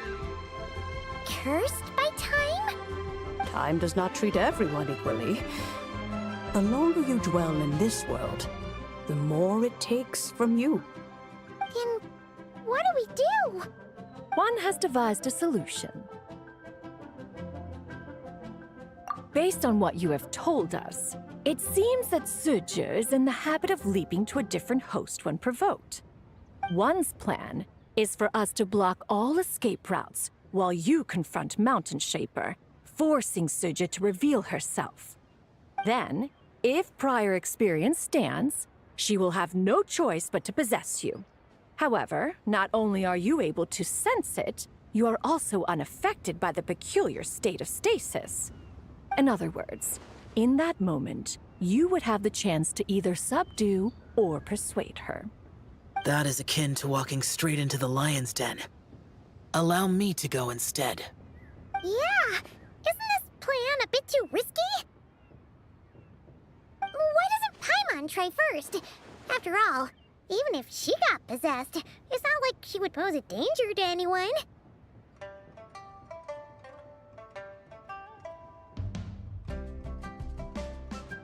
Paimon's wishes aren't all food-related, you know. One would not suggest this course of action if one had any such reservation. Time and again, the Traveler has proved immune to Suju's influence. Consider for a moment why that might be.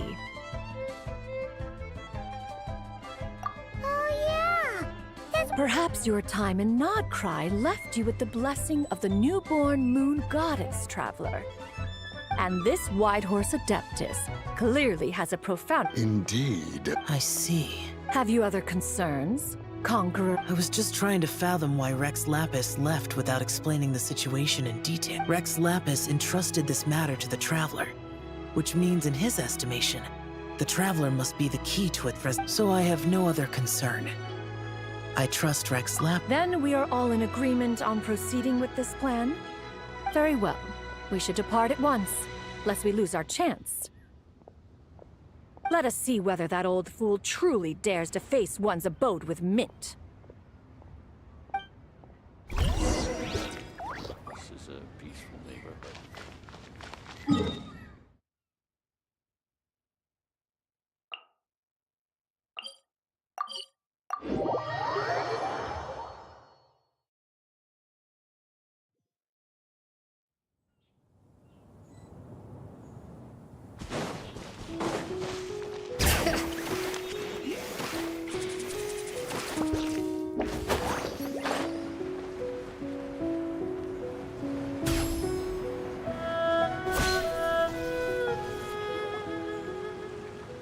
One mint, 2 mint, let us plant a whole slew of mint! Once I reach 10,000, Cloud Retainer's abode shall be Mount Outsong no more, but rather Mount Mint Song! Oh, to behold the look on her face when she is confronted with such verdant splendor! Mountain Shaper, you dare disturb the Do not take personal offense, Cloud. Exactly. Let it go this once. Huh? But Zuju just helps people fulfill their own... Not now, Paimon. Oops. Sorry, Mountain Shaper. Paimon might have just thrown you under the... When he wakes up, everyone, to your positions.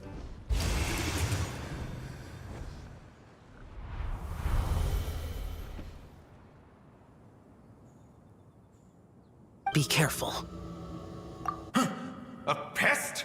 I must catch it!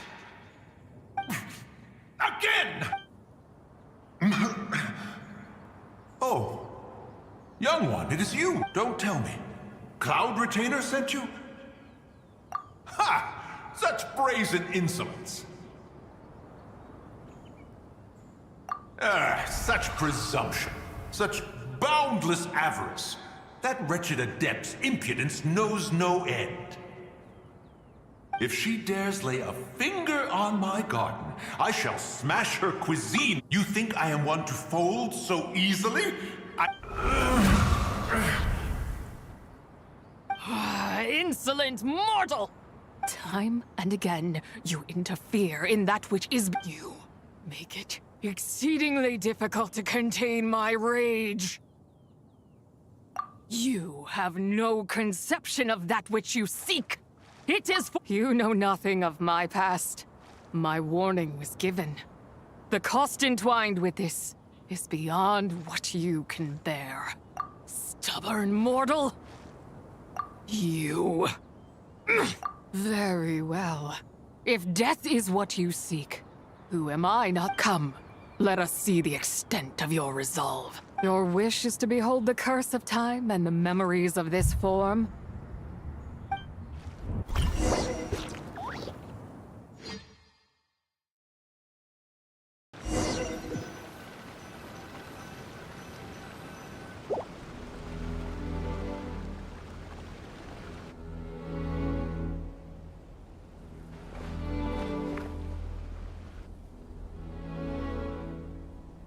You who seek death, stand before me. My prison. I was merely a trace of impure energy within Zapai's immortal body. But then, the one who governs time, and so I remain in this world. Unable, a mortal who knows of her existence and would dare to speak her name. Who are you?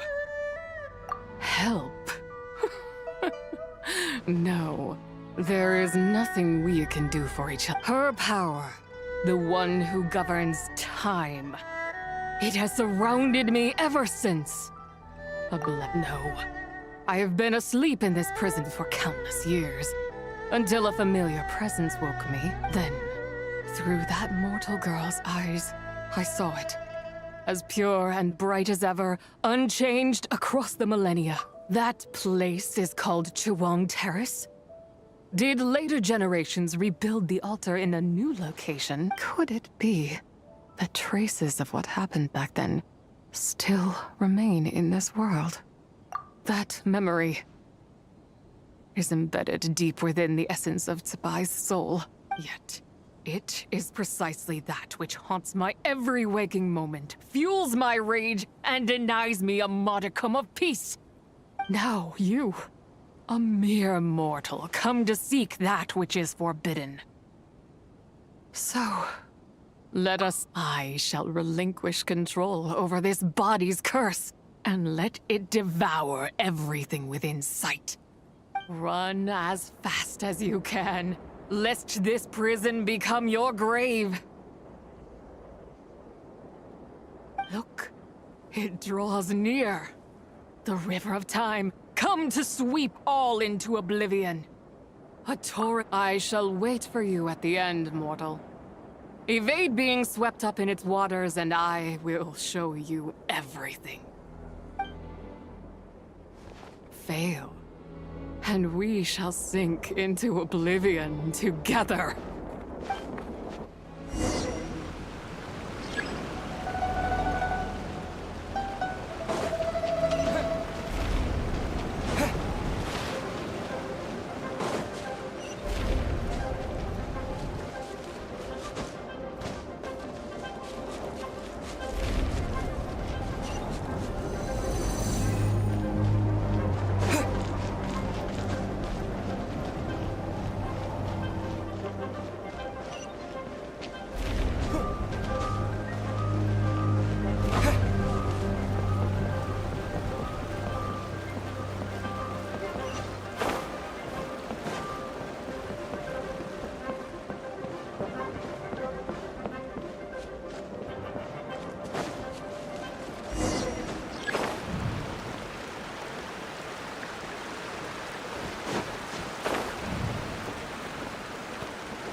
I did not expect that you would make it to the end. Yes, it would seem even time cannot hold you back. In that case, perhaps this truth is one you can bear. Come, let your wish be granted.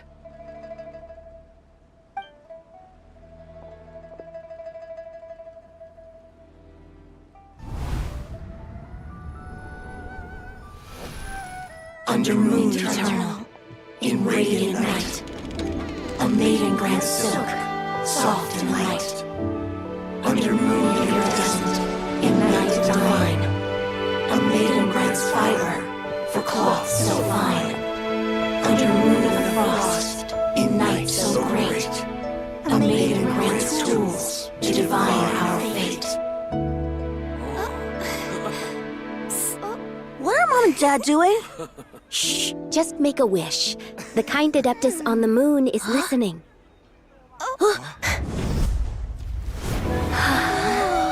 Look, it's Lady Tsubai. Wow, Lady Tsubai? Is she powerful? Of course. She taught us how to grow grain and beans, millet and rice, how to peel hemp and reel silk, spin thread and weave cloth, how to cut stone and build houses, cast bronze and forge tools. According to Mom and Dad, the Adeptus Tsubai is the god of soil and grain, who blesses our land and its crops. Huh? Lady Tsubai's leaving. It's all right. We just have to wait till next year. She'll be back.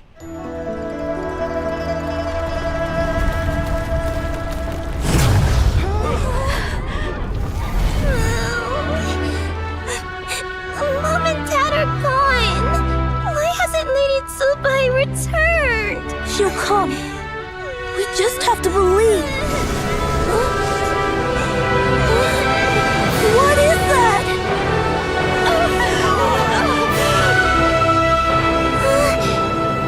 Lady Tsubai abandoned us.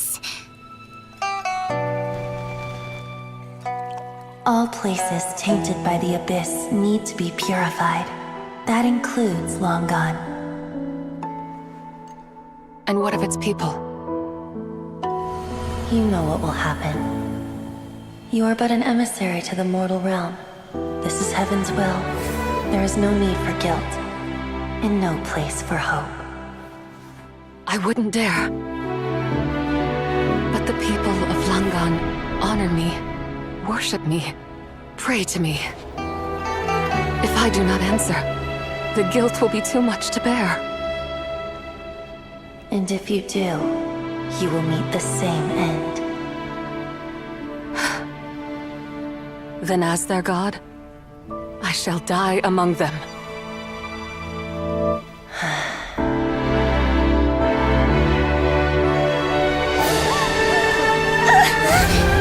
Look!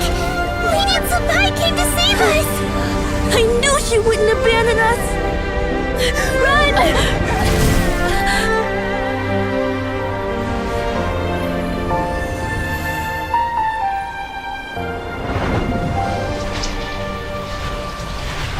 You have done enough.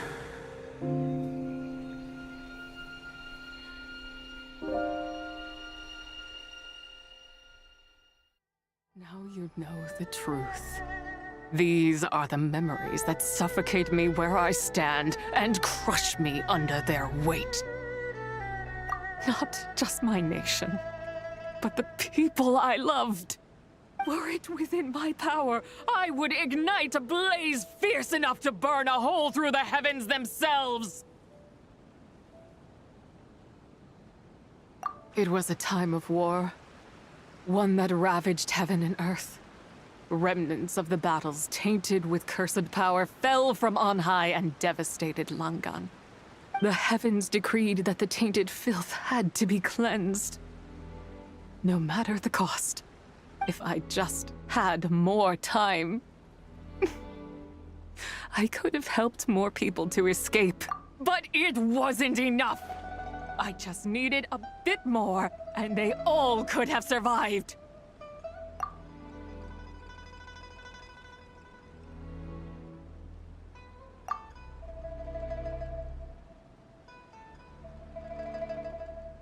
I never imagined there would come a day where I found peace. So long this rage has been within me.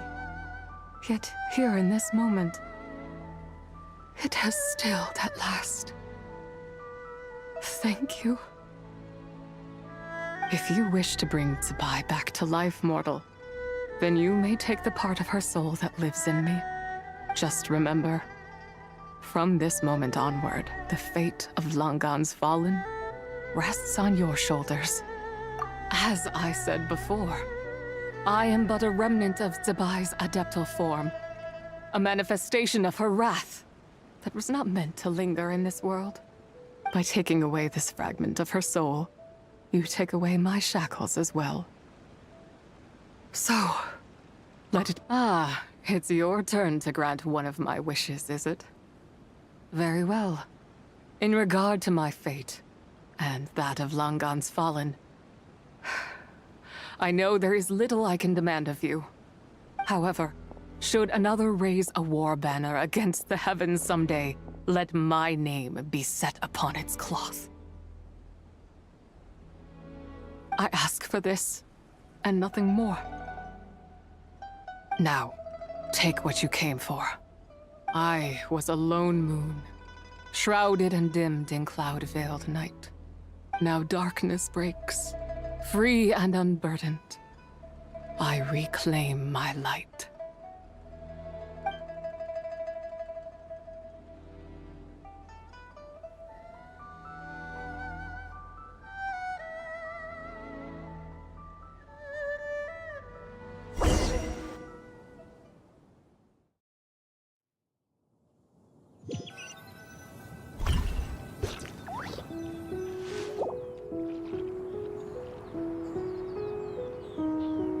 You think I am one to fold so easily?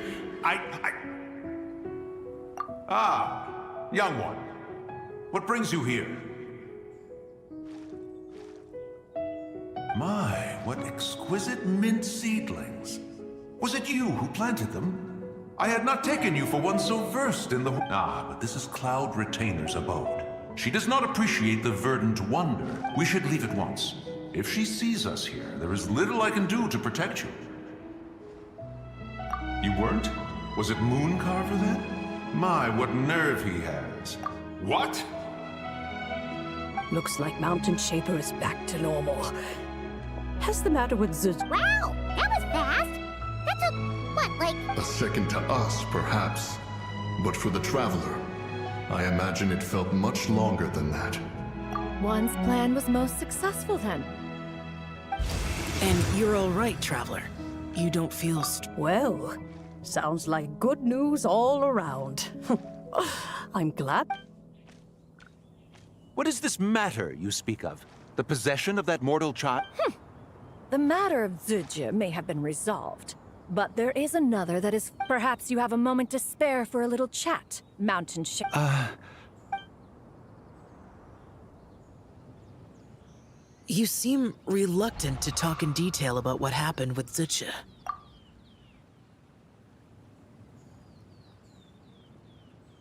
Don't worry. I won't ask you to reveal her secrets to me.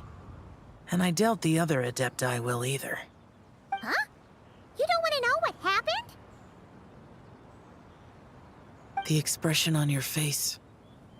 I know it well, Traveler. It's one I've seen Rex Lapis wear on many occasions. But you're okay, right, Traveler?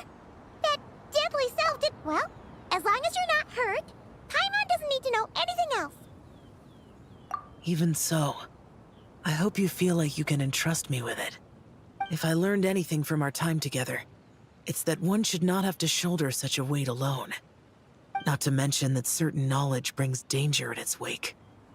I would never want you to feel forced to be the sole keeper of such secrets.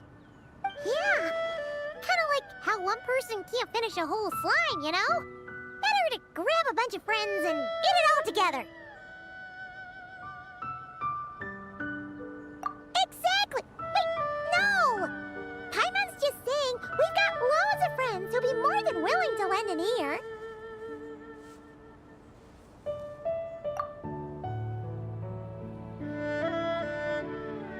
I never knew there was such a tragic chapter in the ancient past of this land. So, the people of that nation worship the White Horse Adeptus as the god of soil and grain. It would seem then that Rex Lapis had a similar reason for withholding the details of his recent trip. I've often wondered if he had companions to stand by him before we met, or if he was forced to face things alone. Regardless, Lantern Rite takes place in 2 days. Let's meet back up again there. If there's no news of Rex Lapis by then, we'll have to come up with a plan. Fingers crossed it all goes well.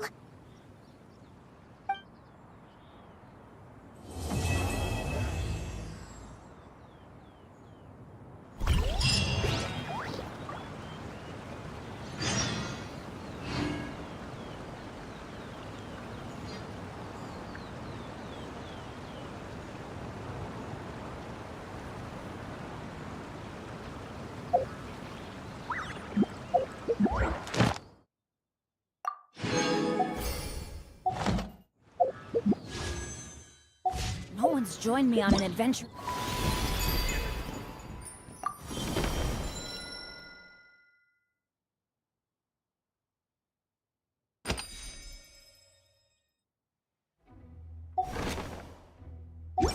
Ages. Come on, let's go.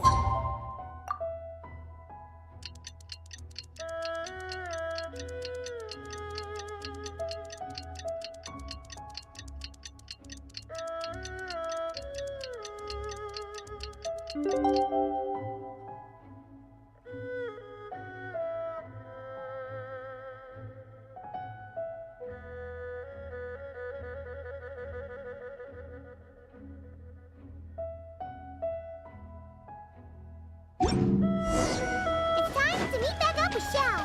Let's head to Mount Outside.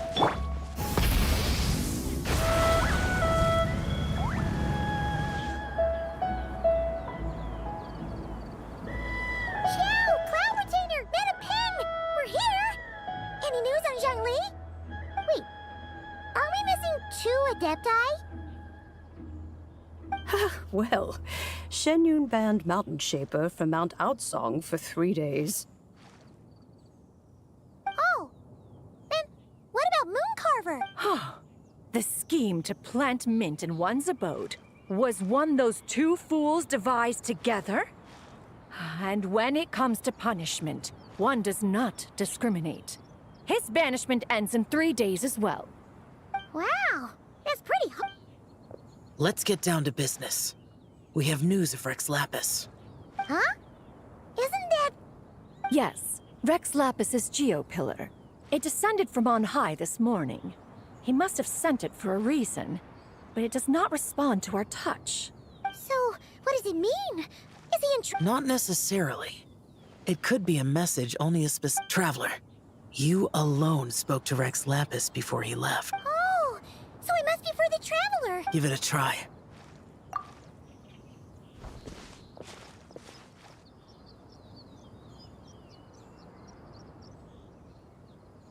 Come to the spring on Mount Qingse. I have left an entrance for you.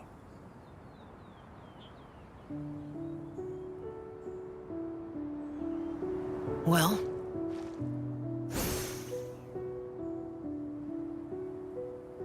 Just as one surmised, it seems that Rex Lapis will not countenance our involvement in this matter. That would not surprise me in the slightest. He's always had a soft spot for the Traveler, after all. But be that as it may, we have served Rex Lapis for millennia now. In other words, I'm sure this has nothing to do with favoritism. He's probably just trying to protect us. That's right. So you mustn't let your guard down, even if Rex Lapis is by your side. All right, let's get going. We'll try not to keep you all waiting.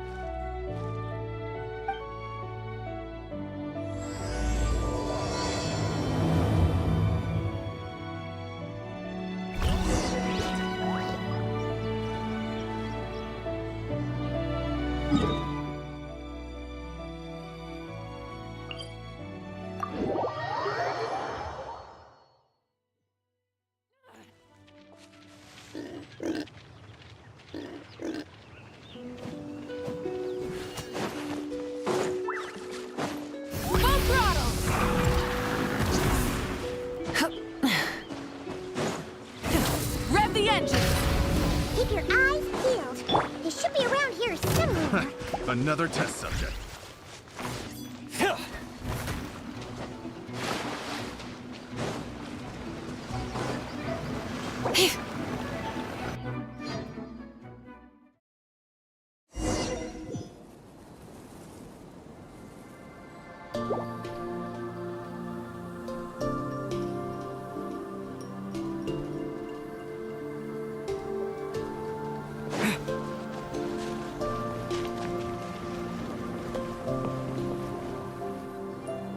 Who could have imagined that the once mighty Geo Archon might end up so, sitting on a humble stool in the woods, quietly weaving moon lanterns?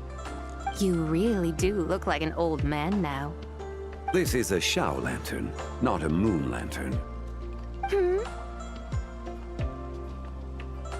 In ages past, when the gods waged war and the world was in turmoil, these lanterns were lit to guide fallen warriors back to their homes. Had you tarried in the mortal realm for but a little while longer, you might have become quite accustomed to them. Even so, it bears such a striking resemblance to the moon lanterns they used to offer up to the heavens. Could this truly be mere coincidence? Perhaps in some sense it is, yet in another, it isn't. For instance, who is to say that some of Langan's magnificent jade did not become part of the very foundations upon which Liyue Harbor now stands? It is conceivable that this ritual was transmitted in such a manner too. Now, let's not let ourselves get carried away. For all its splendor, do not forget that, in the end, even Langan could not escape its heaven-sent fate. Alas, it is just a pity that the little creatures of this world may never again lift their eyes to the moon, even should misfortune befall them. But you, Geo-Lord, now that you rule this realm, why take the trouble, not to mention the risk, to visit one who bears such profound guilt as I? Are you not afraid that you might be sullied by the curse of time that was laid upon me? There is no risk to speak of. At least, not in comparison to that which you took when you defied the heavens all that time ago. As I have stated, time and again, it was not I who defied the heavens. Geo-Lord, the ancient affairs of Langan have nothing to do with me, for I am but one of her deadly selves, severed before her demise. My name is not Zebai, but Zichao. Surely you did not take us for one and the same solely on the basis that we may all assume the form of white horses? Sorry to break it to you, but you seem to have found yourself the wrong white horse. Anyway, do tell me, what urgent matter brings you here? Very well then. I have come to ask for Zebai's shade. Oh? So, the Geo-Lord has set his sights upon Zebai's human soul. And what is it that you intend to do with it? The world outside is changing. With the new moon's birth, the confines of the Shadow Moon are gradually disintegrating. In other words, the heavenly soul is set to return. Consequently, strange phenomena have manifested within Langan's former domain, leading to the earthly soul's reappearance as well. The last of the trio, the human soul, is in your possession. Most intriguing. My intention is to gather all three together, so that an old friend may finally make her return. I must admit, it seems that some remarkable affairs are coming to pass in the outside world. Yet there is one thing you seem to have overlooked, Lord of Geo. Back in the day, it was you that freed me from that painting. And afterwards, I took up arms in your name. Together we first subdued Chenyu Vale, then brought peace to Mount Qingse. It was for this cause that the contract between us was made. But now that the debt has been repaid, what cause have you to expect my aid? Zebai and I have long been friends. Given not only that you were manifested from a corrupt desire within her divine form, but that you also possess a fragment of her soul, how can you purport to be the wrong white horse? I think you'll find that we are now as separate and distinct as any two beings ever were. What once shone with radiant purity has long become dust. What you see is no longer what it was. Oh, great Lord of Geo. Should this still be unclear to you, I bid you take your leave. It seems that the fault lies in my own lack of consideration. As you wish. I shall let this matter rest. Wait! One moment, if you will. Should this not be your opportunity to propose a new contract? The part where you make me an offer I simply couldn't refuse? Even those puny mortals know how to haggle when striking their bargains. Should you, the famed god of contracts, not likewise strive for success through negotiation? Come now, enough with the posturing. It's time to name your price. Very well. I had, in truth, prepared a new contract for your consideration. I knew you would not come before me unprepared. Yet, you should know that I want for nothing, for I live in the mountains, carefree and untroubled. Occasionally, I even find sport in teasing the mortals who stumble into my presence. Then why persist in telling them those ancient stories? I speak of what transpired before the sky collapsed and the earth sank into itself. That is merely my way of passing the time. And what of it? Would any believe, much less remember, the ramblings of a mountain hermit? Those tales have long since spread throughout the mortal realm. Who? Should my words prove insufficient, I invite you to see the world for yourself. To this end, I have found you a pair of trusty guides. The Lantern Rite is presently underway in Liyue, and should prove quite intriguing for you. So this, then, is the contract you have prepared for me? Indeed it is. Think of it as a contract for a one-day festive excursion. Surely you do not hope to offer this in exchange for Tsubai's shade. The foundation of my very existence for a little excursion seems a little steep, wouldn't you say? Why not see for yourself? You can always decide afterwards. The final determination, of course, shall rest with you. Is that so? Then perhaps this deal might not be entirely off the table after all. Where then are these guides of which you speak? Hey, it's Xiangli! Oh, we've been looking for you everywhere.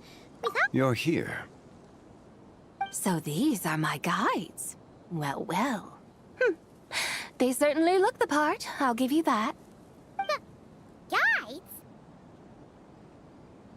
Oh, you poor innocent little creatures. The benevolent Lord of Geo has sold you to me, which means that for the rest of this day, you belong to me. Sold us to you? Just what have you gotten us into, Xiangli? The situation is not quite as dire as that would sound. I ask only that you accompany my Adeptus friend on a tour of Liyue. I would suspect that depends on how well you entertain me. Entertain you? Let us start with this Liyue harbor of which I have heard so much. Nowhere is quite so fascinating as a place teeming with little mortals. How come this Adeptus sounds so different from what Paimon imagined? Okay, we'll take care of it. Get ready to find out why they call Paimon the best travel guide in all of Tibet.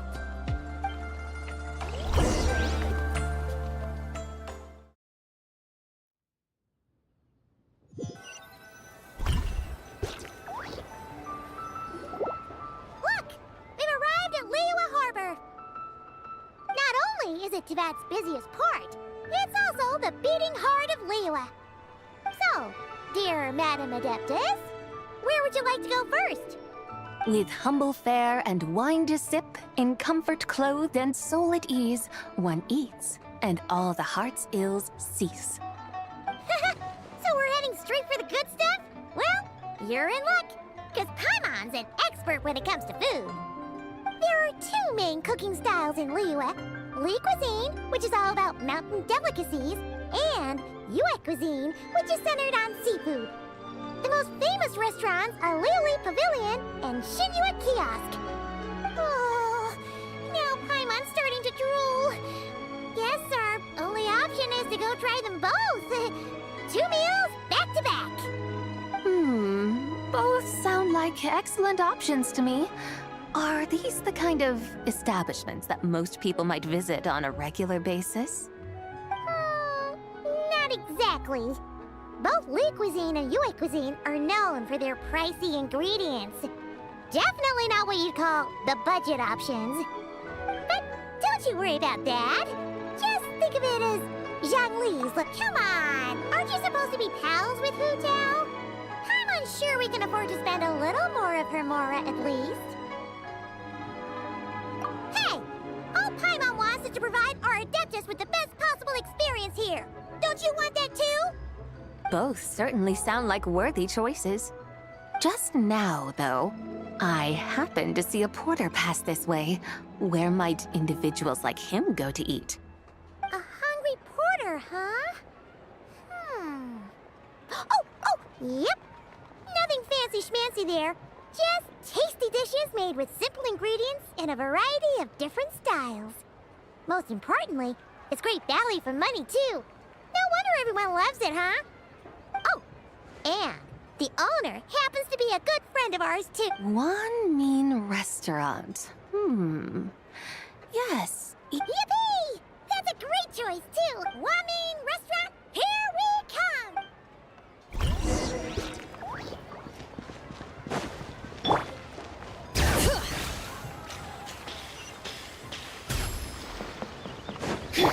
Try and stop!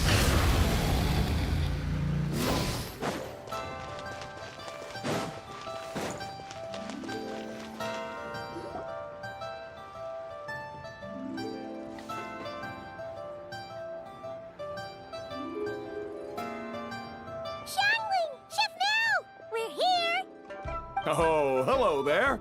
What a surprise to see you two. Welcome, welcome. Hey there, Traveler and Paimon. We're a little busy today, so grab a table while you still can. But I don't think I've met this lady before. Is she a new friend? You could say that.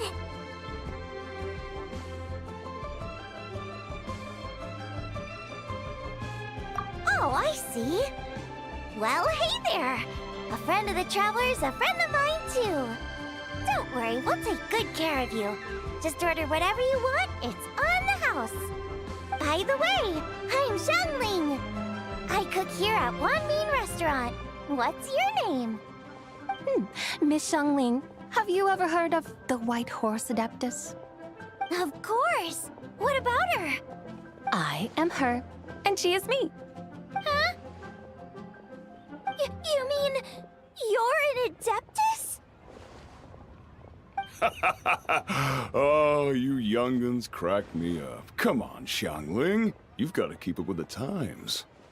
Haven't you heard of cosplay? It's like a role-playing game where you dress up as famous characters and pretend to be them. Seriously, it's all the rage, and it looks like this young lady is quite the expert. Your friends sure keep their fingers on the pulse, huh, Traveler? Wow, Dad. Didn't know you were so tuned in. But how come I haven't heard about it? You gotta listen to our customers. Didn't I tell you to spend less time chasing after wild vegetables and more time making friends?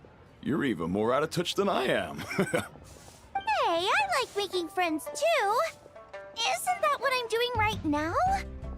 Anyway, even if it is just a costume, is it alright if I still call you White Horse Adeptus? Of course it's all right, because that's exactly who I am. Okay. I can see you're really committed to the role. How about I call you the real White Horse Adeptus instead? In that case, you can call Paimon the real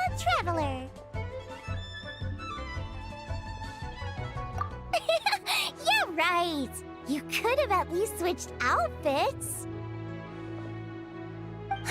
Puny mortals. Nevertheless, I suppose it might be amusing to indulge in your little charade for a while at least.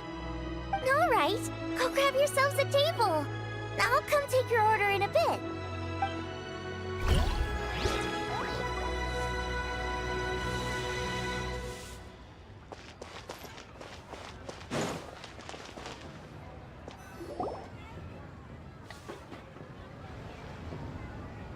Hello. May I ask if Miss Xiongling and Chef Mao are here? Yeah, they're just over there. Wait a sec. Aren't you? So, what would you like to... Huh? You're... Hello, Miss Xiongling. It's me, Lu Xiongxiong, the one who broke some stuff here at your restaurant a few days ago. I just wanted you to know how sorry I am. I honestly don't know what came over me. Please, please forgive me. Oh, it's you. You really gave me a fright that day, young lady. You didn't actually get food poisoning from our blackback perch stew, right? Come on, Dad. She's come to say sorry. It's all right, Miss Lu. You must have been feeling a bit off that day. You're looking so much better now, though. Why don't you grab a table, too? This one's on the house. No, I couldn't possibly. Hey, it's totally okay. We all feel under the weather sometimes, especially when we're away from home. Go on, find yourself a... yikes. Looks like all the tables are taken. Wanna come sit with us? We've got an extra seat over here.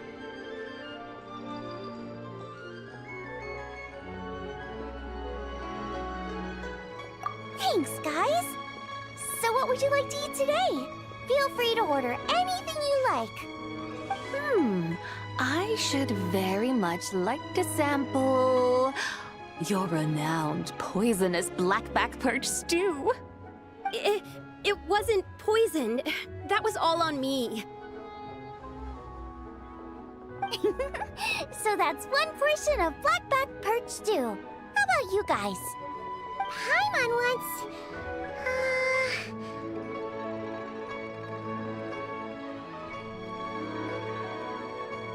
Sure thing! Looks like Paimon's having trouble making up her mind. Anyway, I guarantee you'll love it. Let me think. Well, since the blackback perch stew is on the spicier side, I guess it makes sense to balance it out with a serving of stir-fried shrimp. And since it's Lantern Rite season, you better try out the triple-layered consomme and come and get it too! Those are our seasonal specialties. As for the carbs, since we've got a full table, how about some right at home?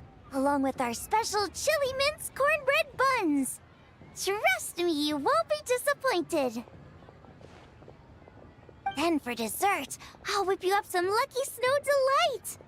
I just came up with it a few days ago, and I can't wait for you to try it. Wow! Sounds like quite the feast. Looks like Paimon's in luck today. Am I the only one who thinks that's way too much? Not at all. Don't worry, I know what I'm doing. And to top it all off, our star dish, Adeptus Temptation. You should know that we don't often serve this here at Wanmin Restaurant.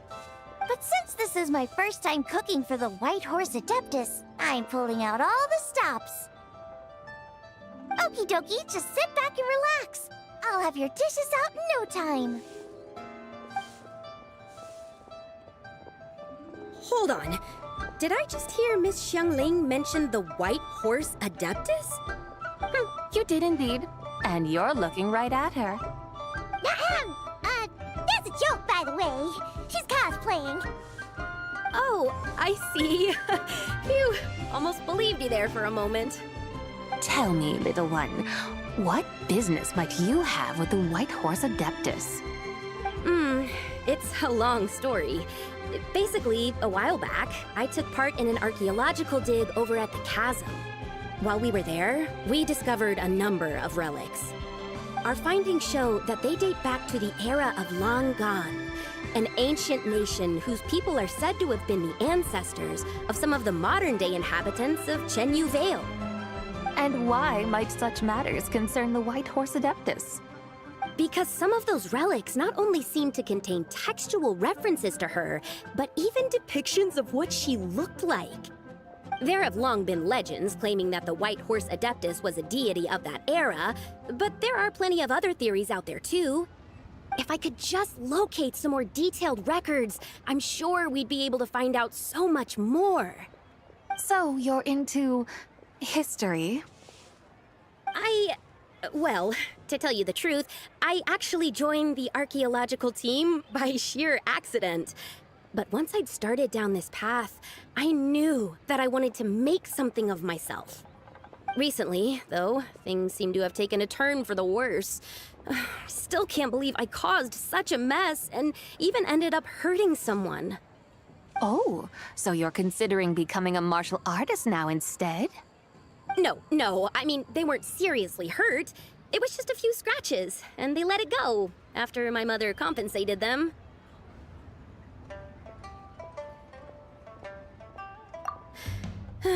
Either way, my career is pretty much over.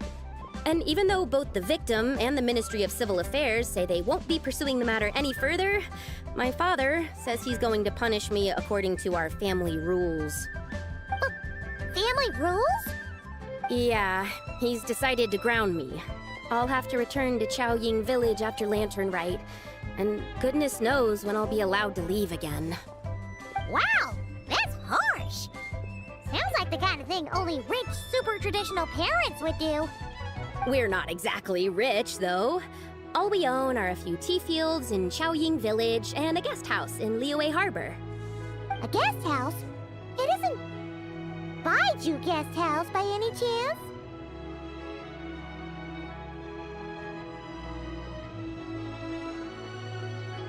Yep, he's my grandfather. So you've heard of the guest house before? Small world, huh? Come to think of it, didn't Boss Lu mention something about hoping that the White Horse Adeptus would show up and let her divine power be known?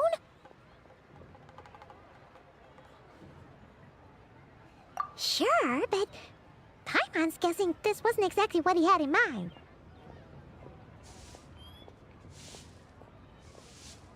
Little one, it sounds to me that your family is rather well off after all. What then drew you to archaeology? Why subject yourself to such unnecessary hardships? Even if I stayed at home, there's no guarantee I'd lead a nice, easy life. Just look at my father. Recently, my grandfather put him in charge of the guest house, and he came up with a bunch of ideas right away, starting with changing its name. That didn't turn out well, though. My grandfather yelled at him for days, even calling him a bad son, and they still haven't let it go. Oh! Paimon thinks we might have heard about that too. Long story short, being dependent on others is never fun. You just end up being completely under their thumb. That's why I want to make it on my own out here, no matter how hard it is. After all, as the saying goes, to rise above others, one must endure the hardest of hardships. What's so funny about that? You poor, innocent little creatures never fail to amuse me. To think you would endure all manner of hardships in your brief time on this mortal plane, and all that merely to rise above others. I would have thought that the wiser path would be to simply roam this world as I do. Huh? Tell me, what is it that you truly delight in? Archaeology? Martial arts? Tea planting? Or perhaps the keeping of a guest house? What I delight in? Yes! Surely there must be something you don't find quite so exhausting. Whatever delights you should not feel like a burden.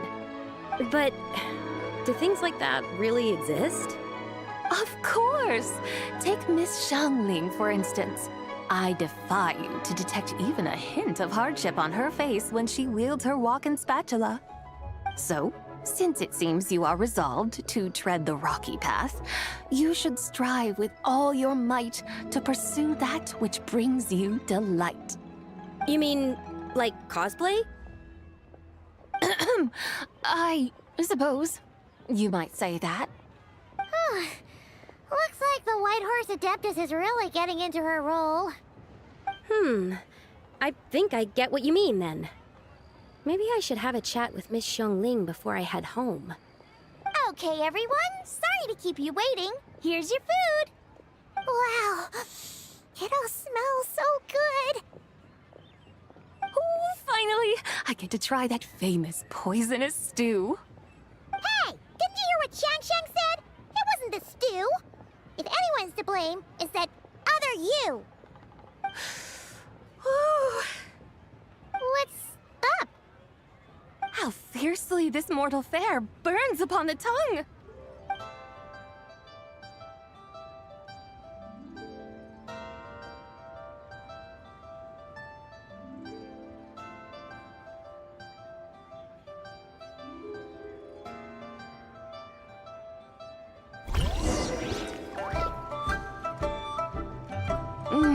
Most satisfying as poisonous stews go. So, where to now? Time. Oh, there's plenty of entertainment options in Leo at Paimon, I'll tell you that. The locals like to drink tea, watch their storytelling performance? You know, like listening to people telling stories. Stuff like the Divine Damsel of Devastation. What about the story of the bright moon that sits in the... Paimon doesn't think she's heard that one. Still, the moon does come up quite a lot. It's even in the name itself. Since we're on the subject, you like telling stories yourself, right? Why don't we go check it out? In that case, I'll have to trouble the two of you to lead the way. Awesome! Let's go! Third round knockout, here we come!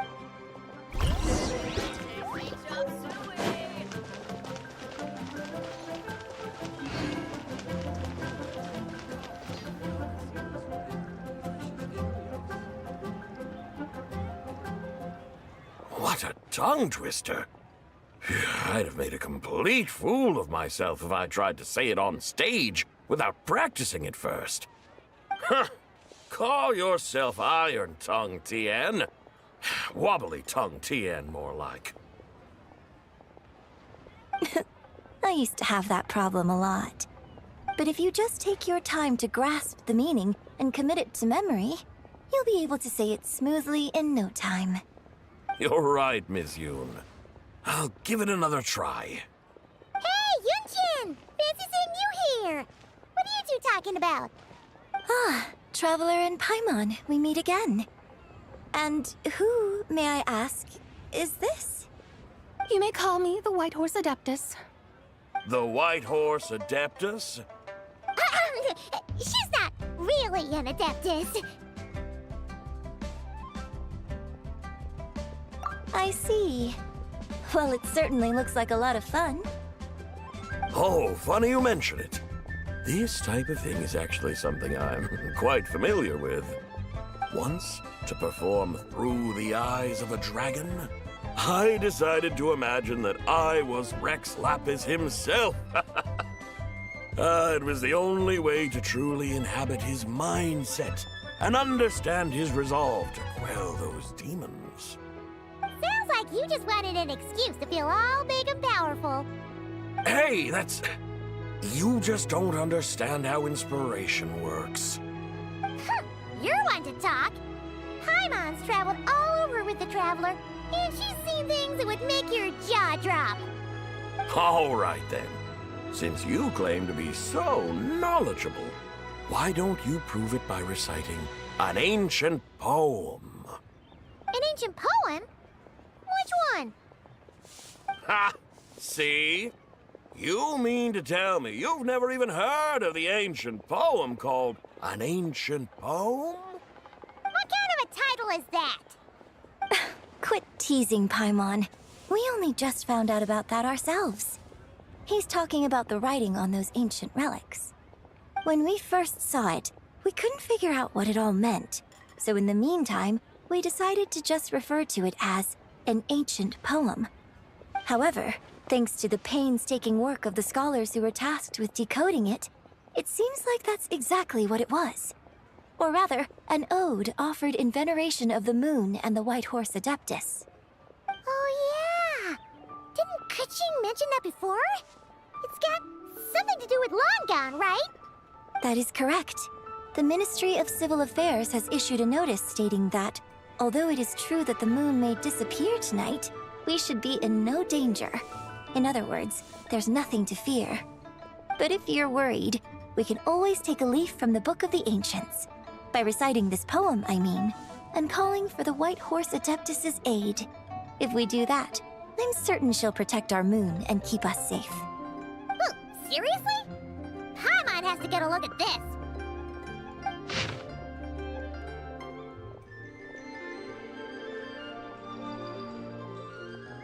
Under moon eternal, in radiant night, a maiden grants silk, soft and light? What in Tibet's that supposed to mean?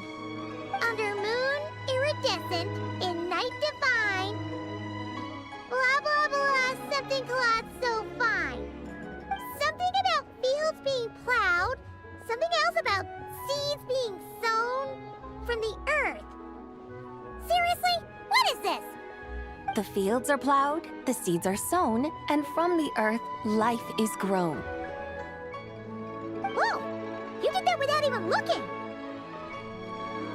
Bravo! Bravo! We have an expert in our midst. Looks like this young lady really does know her role inside out. If I didn't know any better, I'd have taken her for the real deal. That's because I am the real deal. That's the spirit. This is exactly the kind of mindset I was talking about. Behold, mortals, I am none other than the indomitable Rex Lapis himself. Kneel before my godly splendor. Believe me, young lady, I know exactly why you do it. Back in the day, I was just like you. I must say you are rather amusing as mortals go. Miss White Horse Adeptus, it is a great pleasure to make your acquaintance today. I have some questions regarding the poem, and I was wondering, perhaps, if you might be able to shed some light on it? You want me to explain the full meaning of its verses? Your guidance would be much appreciated. Fascinating. Tell me, do all the people of Liyue still express... Well, it's true that we hold a deep... Exactly! And don't forget, great practitioners of the... Yes. So rather than placing too much emphasis on our reverence for the ancient ways, it might be better to say that here in Liyue, 100 passions bloom, each with a voice of its own. I see. Then, I suppose it wouldn't do any harm for me to enlighten you. In truth, it is but a simple poem of blessings. Its meaning is this. As the eternal moon rises in the night sky, a maiden adorned with lustrous jade descends upon the earth. She blesses the kudzu vines and mulberry leaves, so that they may be used to make coarse cloth that is nevertheless soft, light, and comfortable to wear. As the iridescent moon rises in the night sky, a maiden adorned with lustrous jade descends upon the earth. She blesses the kudzu vines and hemp, so that they may be used to make fine, luxurious cloth. As the frost moon rises in the night sky, a maiden adorned with lustrous jade descends upon the earth. She blesses the mugwort and artemisia, so that they may be perfect for divination. So she really did come down from the moon? She shows the people how to use the plow and spade to purge the land of weeds, till the soil, and heap up the earth to make it fertile. Then with the hoe, she teaches them to sow their grain, bestowing the promise of life upon every seed. She blesses the millet and the beans, ensuring that their stalks and vines stretch forth without end. She graces the wheat and the rice, so that their heavy heads are filled with plump, glistening grain. Sounds like she's a real pro at all this farming stuff. The fruits of the field are harvested and brewed into sacred wine for honored guests. This we reverently present to the Divine Maiden, with every ceremonial step flawlessly observed, so that she may witness the depth of our piety and respect. Oh, Divine Maiden, how can your graceful presence in the sky not seem like that of a fairy descending from the heavens? Oh, Divine Maiden, how does your pure and radiant form not resemble the guardian spirit of our land? I send my heart's desire, ascending to the heavens, beseeching you to grant us good fortune and blessings in the coming year. Huh? So, that's what it's supposed to mean? I find myself speechless. Moved beyond the power of words to convey. Oh, young lady, you have shown me the heights to which a true role player might aspire. A truly remarkable performance. I did not anticipate that anyone could unravel this poem with such depth and clarity, and so soon after the Ministry of Civil Affairs noticed, too. I'd even begun to consider myself somewhat versed in the matter, but as they say, there's always someone more knowledgeable out there. Allow me to extend my thanks to you, Miss Whitehorse Adeptus. You are far too humble, young one. I must confess, it is I who have been surprised, not only by you, but also by this Liyue Harbor of the present day. Ah, so you're not from Liyue. And what, may I ask, has surprised you about it? Oh, it's nothing really. Just some old memories scattered here and there. Very well, my guides. I suppose it is time we set forth on the next part of our excursion. I'd like to go see that wharf now. What say the two of you? No problem. We'll take you wherever you want. Oh, leaving so soon? Before you go, allow me to introduce myself. I am Yunjin, director of the Yunhan Opera Troupe. May I ask your name in return? My own name is scarcely worth mentioning, but since you asked, perhaps I'll tell you the title of that poem instead. Huh? So, it isn't actually called an ancient poem? Of course not. Its real title is Odes of Long Zabai. Odes of Long Zabai. All right then, until we meet again.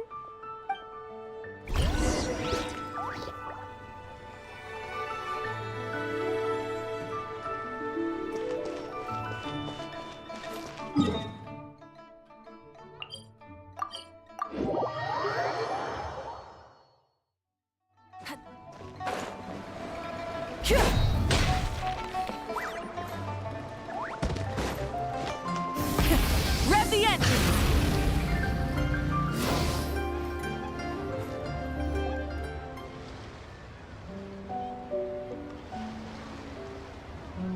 Hey, Ganyu! I almost forgot to mention. On my recent trip to Nodcry, I came across something really fascinating in the Frost Moon Scion's library. I found records in their collection of another divine envoy living on the moon. A divine envoy on the moon? You don't think it could have been referring to the White Horse Adeptus too, do you? No way to say for sure. Still, the similarities between our legends are intriguing, to say the least. Isn't it amazing? Especially when you consider how far apart we are. It truly is. We might live in different lands, but when we look up at the night sky, we all see the same moon and stars. Right?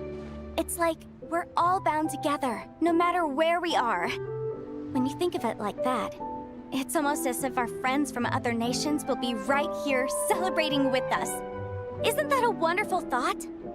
No wonder you were so excited to go see the giant lantern when you first got back. Sounds like you're a real fan of the White Horse Adeptus, huh? I guess you could say that.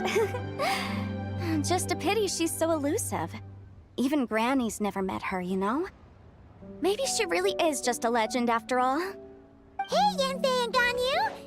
Trust Paimon. The White Horse Adeptus is as real can be. Huh? Oh, look!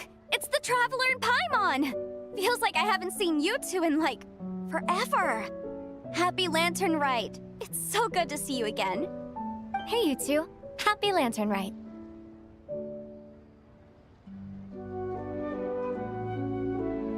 Did I hear you right just now, Paimon? Does that mean you've actually seen the White Horse Adeptus? She has indeed. And now, so have you. Huh? And you are? Why, who else? The White Horse Adeptus, of course! Could you maybe start with something else next time?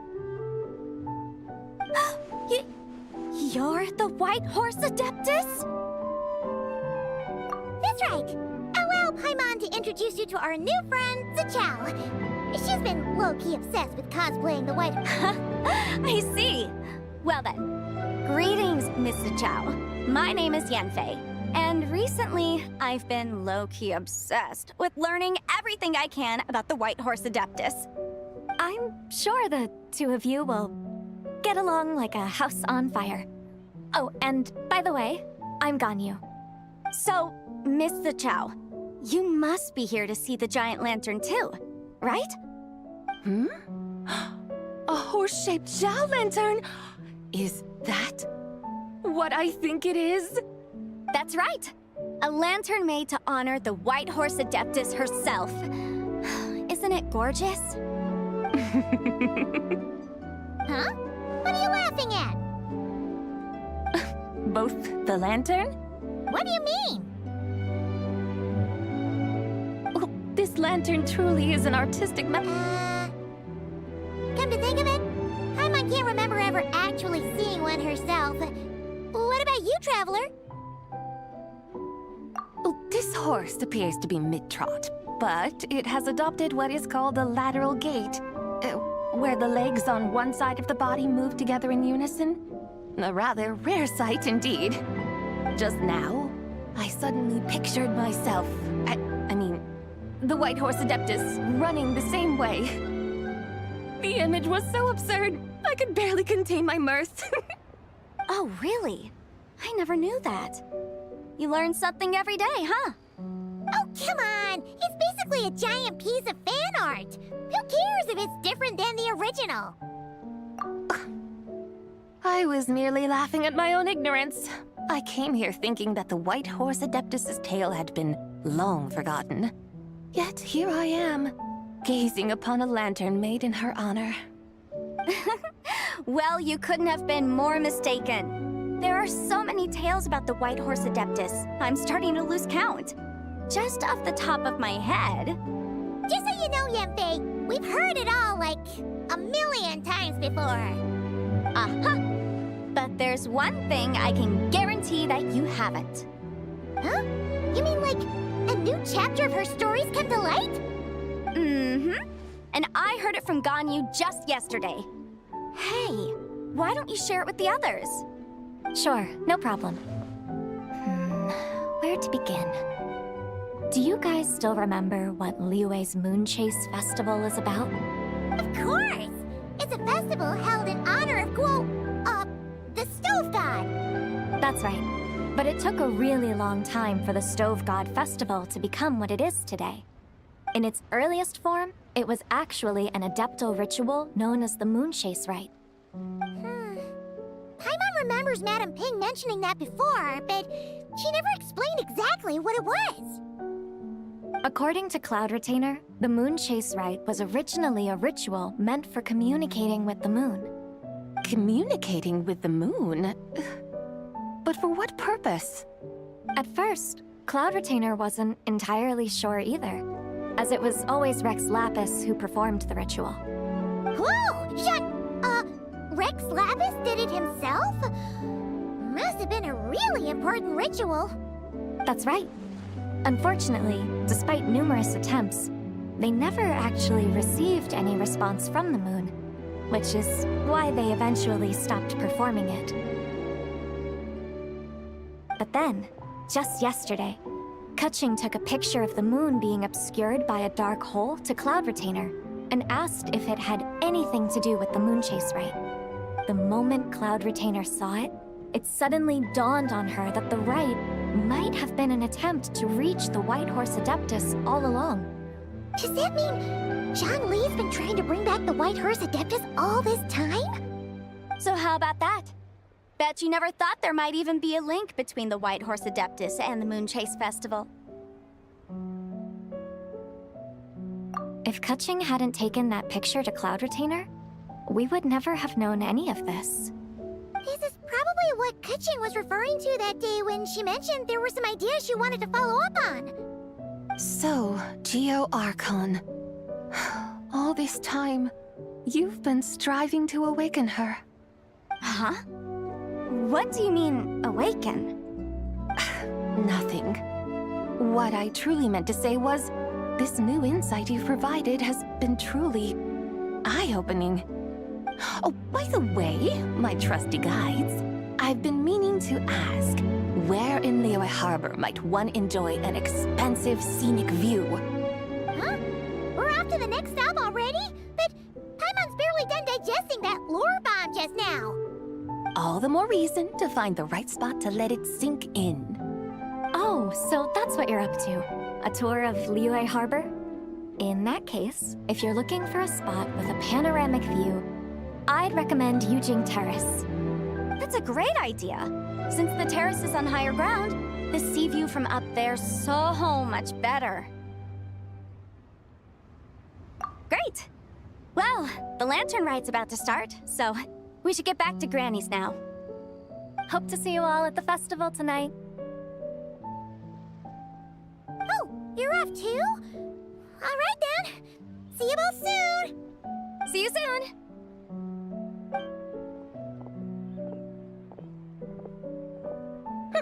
Very well, my guides. What are we waiting for? Okay, you're the boss.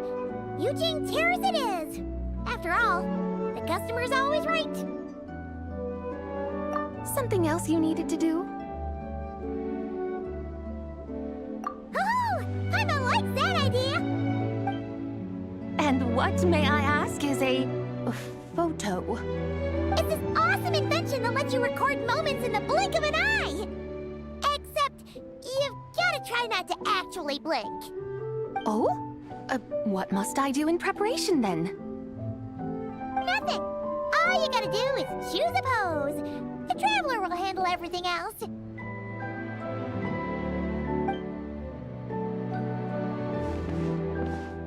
Come on, let's give it a try. Look, we got a great picture. Paimon's gonna call it The White Horse Adeptus Meets the White Horse Adeptus in Liyue Harbor. Huh. They've even discovered a way to preserve moments in time. Now I truly am curious to witness what else these mortals might accomplish. Very well, let us proceed. Yujing Terrace lies in that direction, does it not? Hey, wait for us!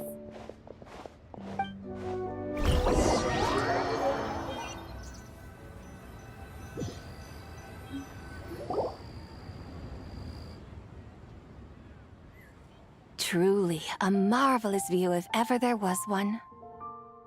It seems the charm of this Liyue Harbor is only heightened by the sun's dying light. And soon, people will start releasing their Xiao lanterns to mark the most important day of the year. Practically everyone will be with their friends and family, eating a big meal, chatting, and even setting off fireworks. Trust Paimon, it'll look even more amazing then. What do you say? Want to stay to see that? No need. Let us bring this weary day to a close. Weary day? You mean you didn't enjoy your tour? I had imagined you would arrange for me to witness some grand spectacle. Perhaps the descent of divine beings, the manifestation of the sacred before mortal eyes, or the appearance of a selfless hero come to aid the helpless and downtrodden.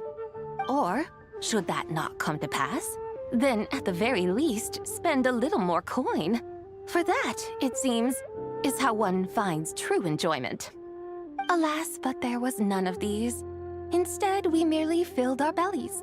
listened to tales, and gazed upon a crude imitation of my likeness. And now the sun begins its descent. What a day of quiet tedium. Well, we're so sorry. If we'd known that was what you wanted, we'd have done it all differently. It's all that Zhang Li's fault for not making the customer's requirements clear. Well, it's too late now. Do you still believe I would part with that soul fragment, now so intertwined with my very being? But...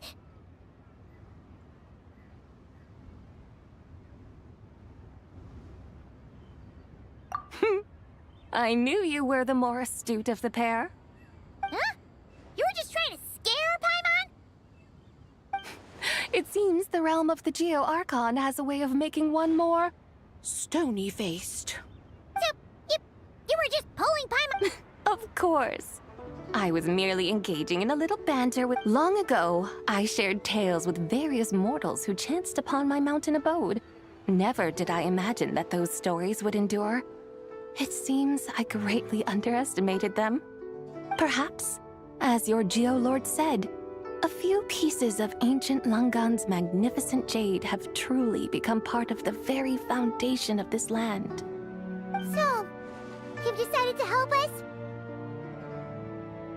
Again, that goes without saying. I made up my mind some time ago now, when I beheld a rather intriguing scene as I set foot in this city.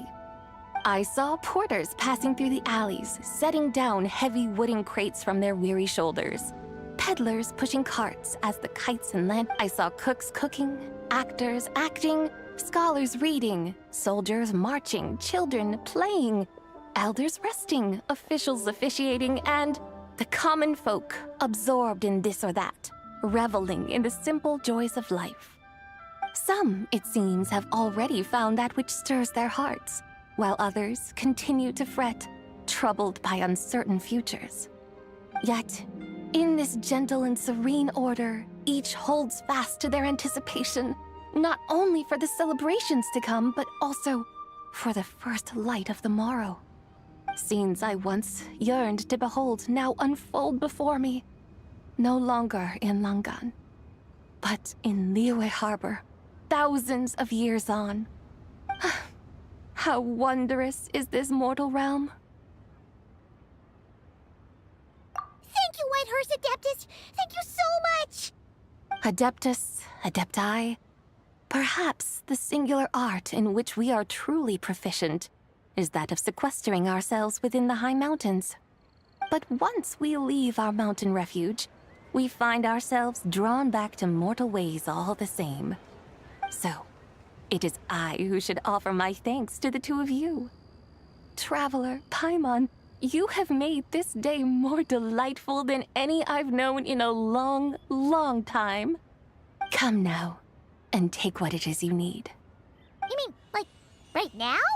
But don't you think we should wait for Zhang Li? That won't be necessary. All things shall meet again in their time. For the waters know no rest, and the flowers their appointed season. One need not fear that life is but a journey of goodbyes.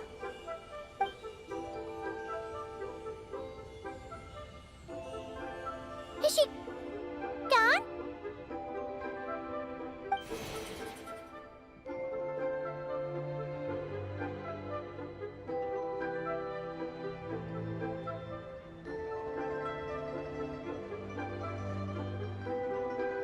Yes, she's gone. A deadly self is formed from the body's impure vapors, so naturally it cannot survive long in this world.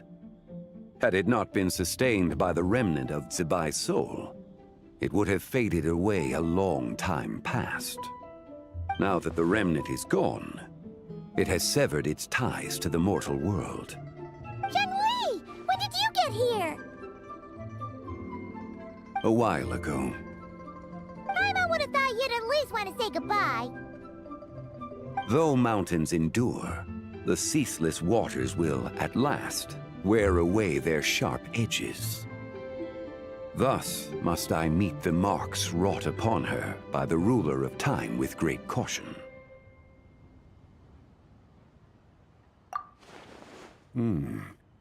It may be goodbye for now, but someday we will meet again.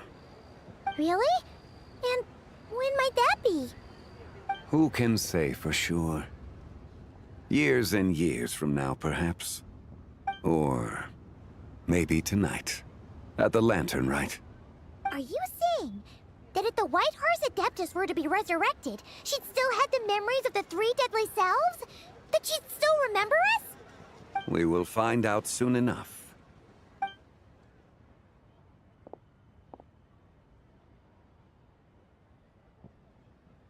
It is time. The rite is about to begin.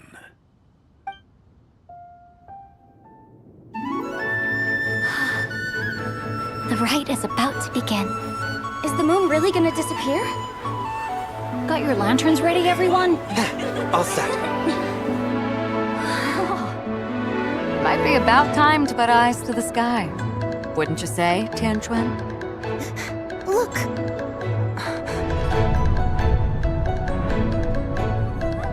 When the sun's out, eat the sun. When the moon's out, eat the moon. Whoa, is this the lunar eclipse?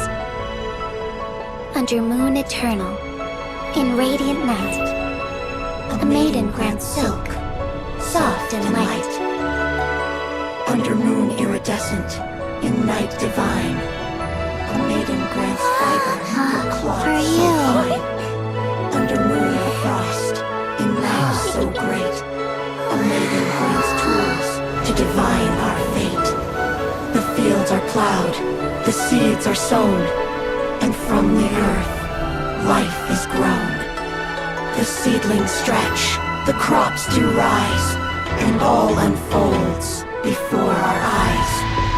Fruits are gathered, sweet wine is poured. These gifts we offer to our Lord. Pure as heaven, so fair and bright, she shines as light in this dark night. And with her does this, wish take flight.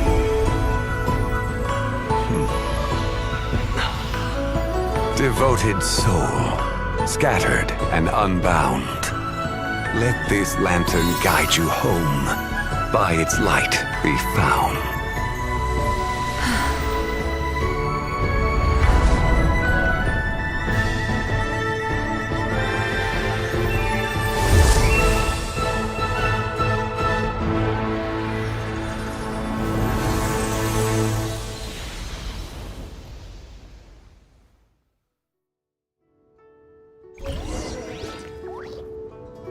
Did we do it? Do we finally get to meet the real White Horse Adeptus?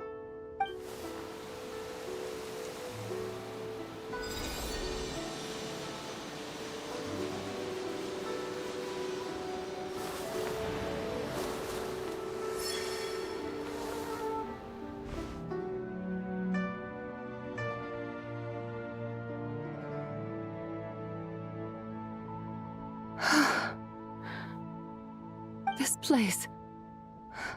Where am I?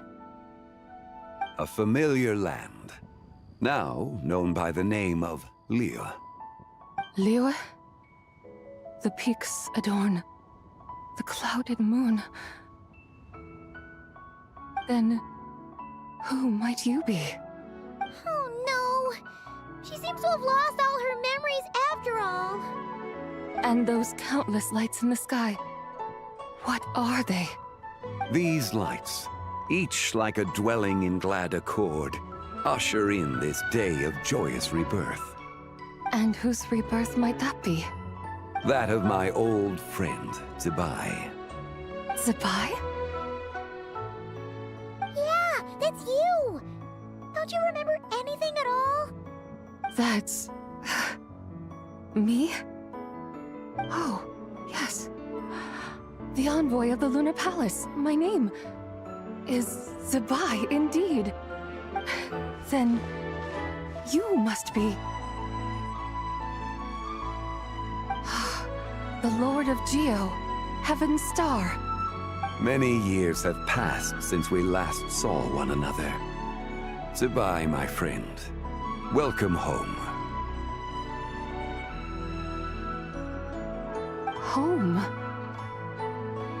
But why does this place, this Liyue, feel at once so strange, and yet who you are?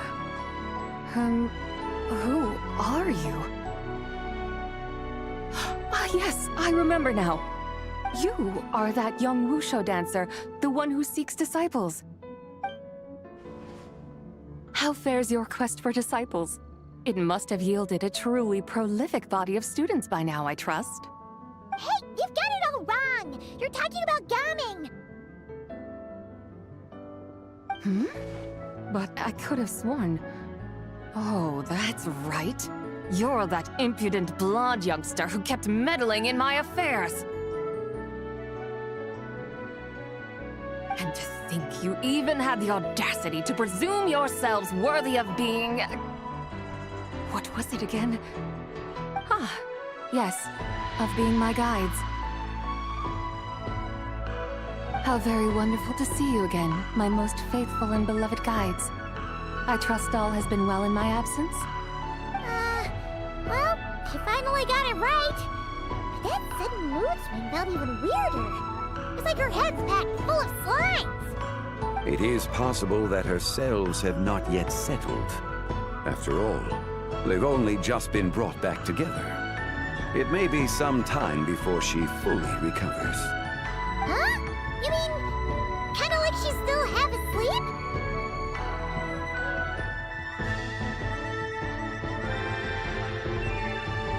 That I cannot say for certain. Perhaps a few days. Perhaps a few years. A few years? Mortal years are but a poor measure when divine beings tread the realm of dreams. Well, if you say so. Anyway, at least she's whole again, right? That already seems like a pretty good outcome to Paimon. Yes, there is little cause for worry. We need only wait and let time take its course. Say, what are those little creatures over there up to? Celebrating Lantern Rite, of course. And those lights up in the sky? Those are all Xiao lanterns. This year, each and every one of them carries a little wish inside. Lantern Rite. Then, may I join in too? Of course! Why else do you think we've been running around like headless chickens these past few days? Tell you what, Traveler, why don't we take the White Horse Adeptus out to celebrate? Who knows? Maybe seeing some familiar faces might help her find her feet? Hey, Xiangli! You've got some time on your hands now, right? Why don't you come along with us? By no means a bad idea, Paimon. Oh, and Sabai, before Paimon forgets, when we meet the others later, remember to wish them a happy Lantern Rite. Happy... Lantern Rite? Happy Lantern Rite! Yes, Happy Lantern Rite indeed. Well then, let's go!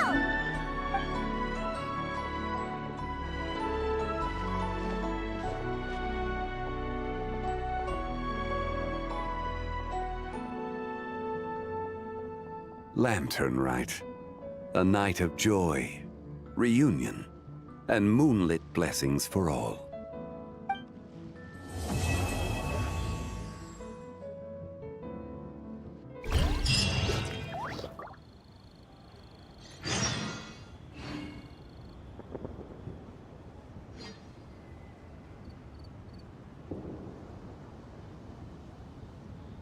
Many insects have a compulsion to follow the light, and humans are the same.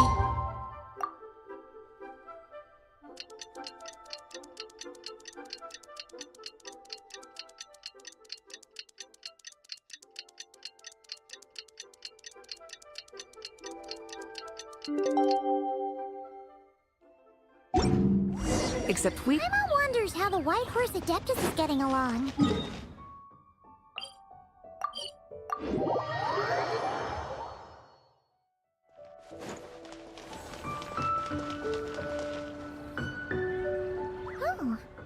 Zhangli hasn't stopped by for tea today. Hey, are you two looking for your friend? Is Zhangli up there? No, but that young lady who was dressed up as the White Horse, and I just saw her head toward Wanmin Restaurant. I was wondering why she was eating alone. Oh, what luck! We were just... I have no idea. She couldn't have forgotten who I am. Maybe she's still half asleep. Her brain might be a little... Oh, that makes sense. Her eyes were red. You young people, staying up all... A word to your friend from someone who's older? Paimon won't be so certain about the older and wiser part. Yeah, what was that? Hurry along, then. Oh, and don't forget to come back and check...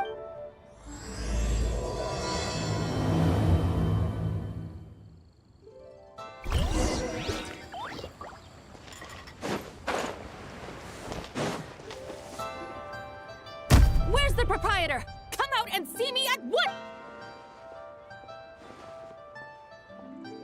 Xiangling and Chef Mao aren't here right now. What? And who might you... My name is Shenhe. I work here at... Shenhe. Shenhe. It's been a few days. Have you improved your gardening skills? Did you manage... Mint? I don't know anything about mint. Ha! Already casting mint from your mind. How can a practitioner of self-cultivation be so... I'm not sure I get what... Are you delirious from hunger?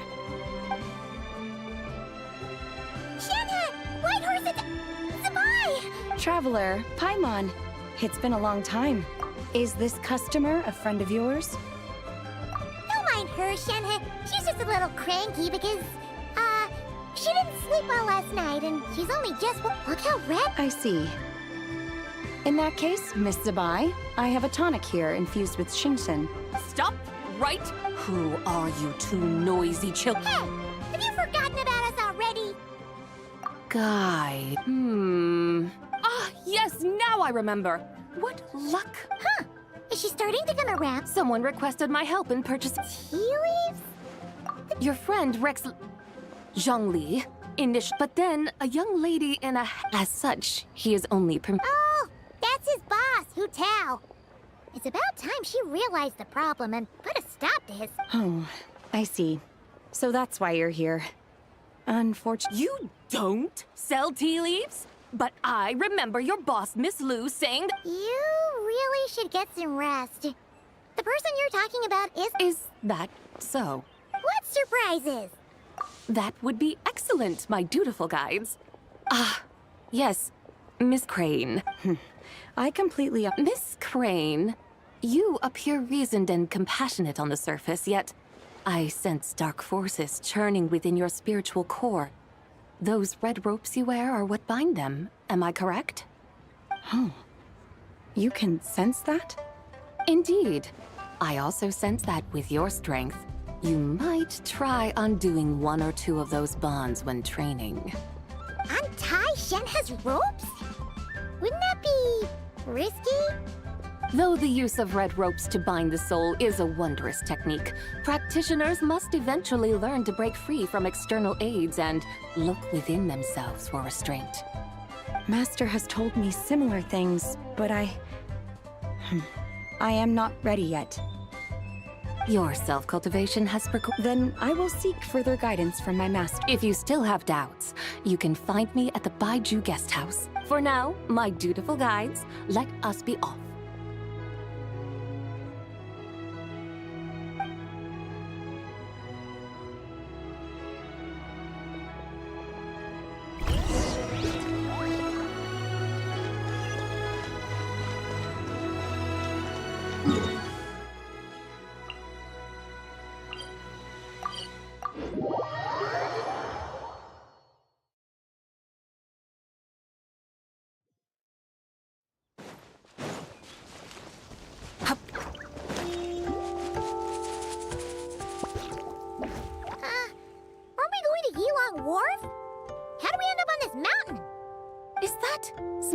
Over there, not Elong Wharf. I sense a familiar scent wafting through... You're right! Except for the smell part. That is because this scent is the... Oh! Yeah! Chen Yu Vale does have a lot out of jade. Naturally. This has reminded me of some... And what's that? A few simple tricks for mastering one's power.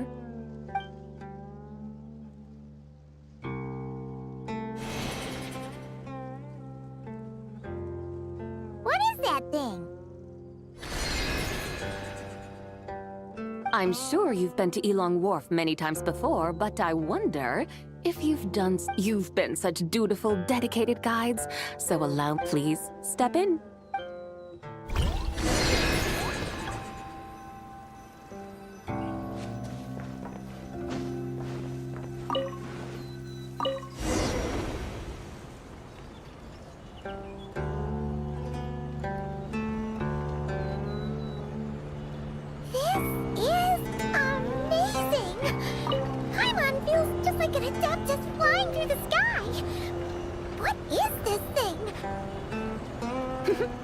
I created it from my memories of the chariot of the Lunar Palace.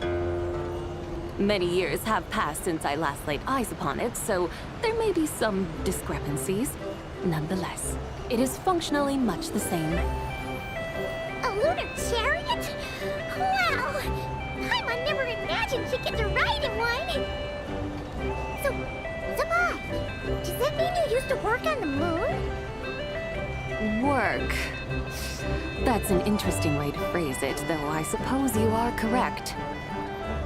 I was once an angel, a member of a race tasked with guiding humanity. Then, graced by serendipity, I became a moon envoy. Huh?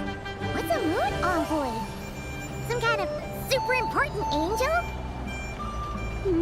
As you would understand it, a moon envoy is a job title. Any angel, or non-angel, can become a moon envoy. Does that mean you're not the only one? Of course not. Though my memories are still hazy, I vaguely remember some of my colleagues. There was one who liked to take on the form of an ibis. An ibis? Could it be... Can all moon envoys turn into animals? Does that mean Rauma could take that job? She can turn into a deer, and moon chanters are some sort of lunar envoy anyway, right? Moon chanter?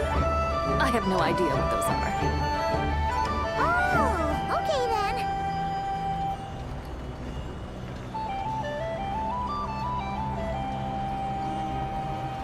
Look!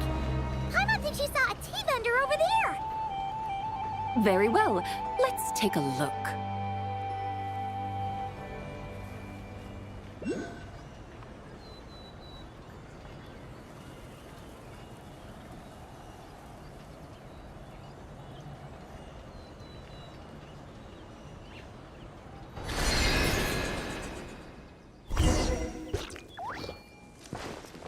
Off we go!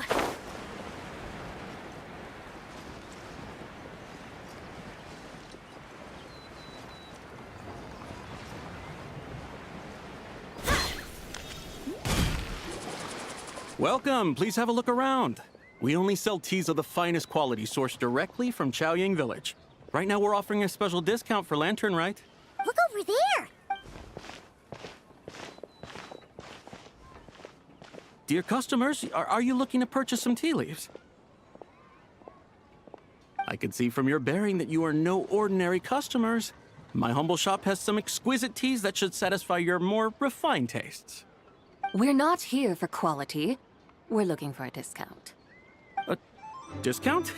Well, that's a coincidence. Our Sungla tea is on sale right now. A special festive offer.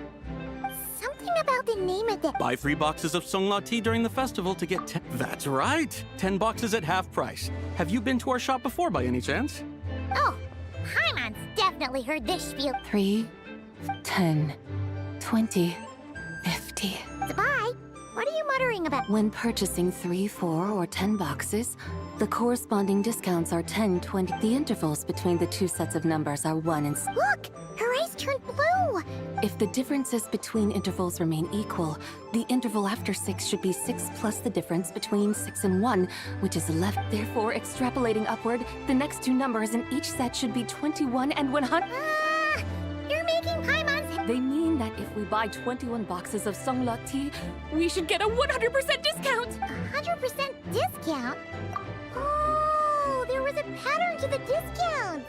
The pattern we speak of is mathematics, little one.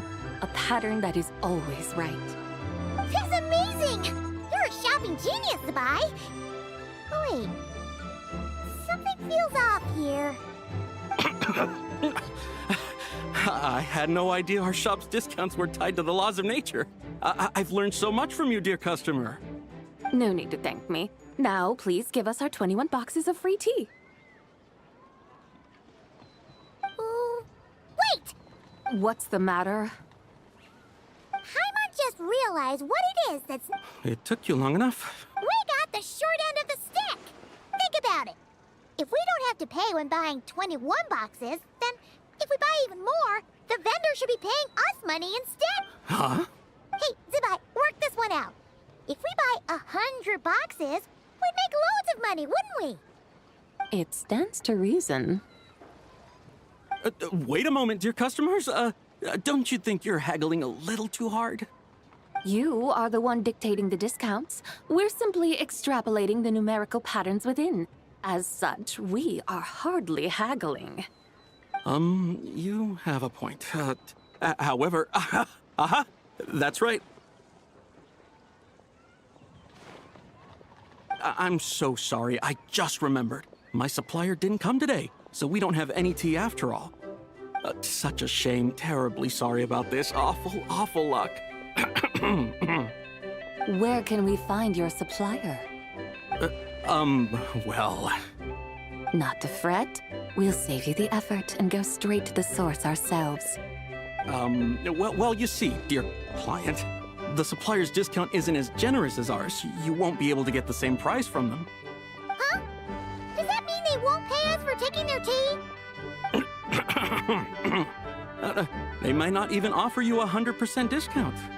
How very unfortunate.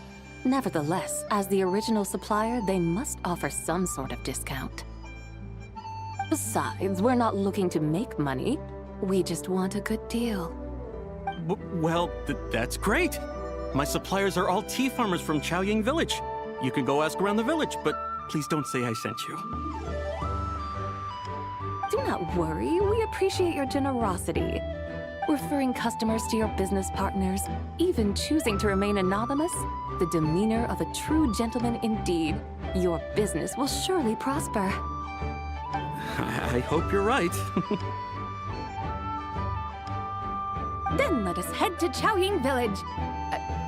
Do you know the way, my guides?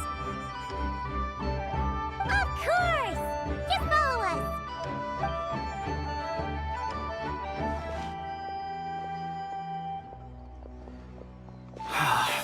What otherworldly beings were those? Thank the heavens I managed to send them on their way. I should hurry home and pray to the White Horse Adeptus. May she bless me such that I never encounter such customers again.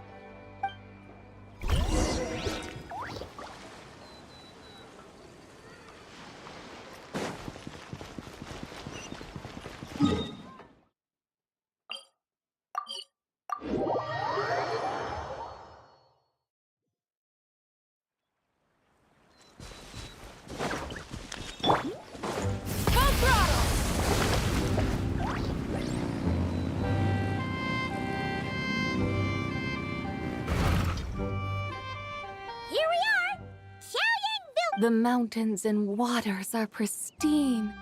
They embody the beauty of heaven and earth. It's a good-looking place, all right. But it's hard to enjoy the scenery when Paimon can't stop thinking about all that tea-buying Murah we're missing out on. Should fate dictate, Murah will find its way to you sooner or later. Well, Morak certainly finds us often enough. He even sought us out in person this lantern rite. For now, let's look around and see if any tea farmers are selling their crop. We'll be able to see more clearly from up high. Let's take to the sky and enjoy the beautiful scenery while we're at it.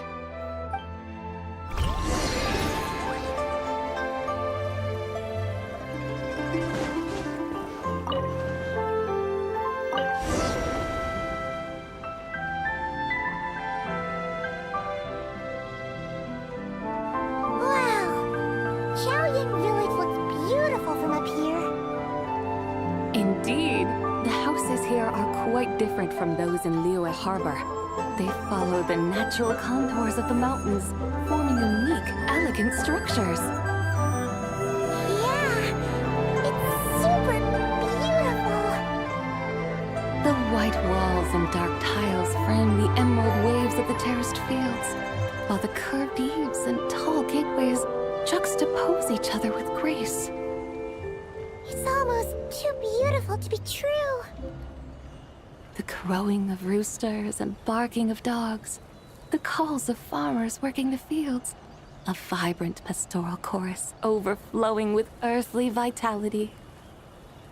Yeah, it's incredibly beautiful, huh? Have you studied the linguistic arts by some chance? Huh? Your vocabulary for beauty seems rather constrained. Paimon knows how to say pretty as well. I see. Now then, let's take a look around and see if we can find any farmers selling tea.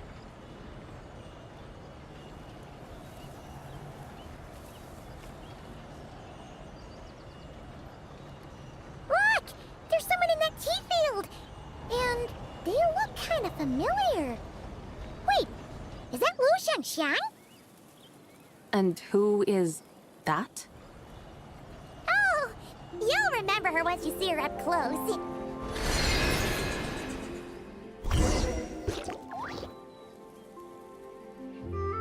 Hey there, Lu Xiangxiang!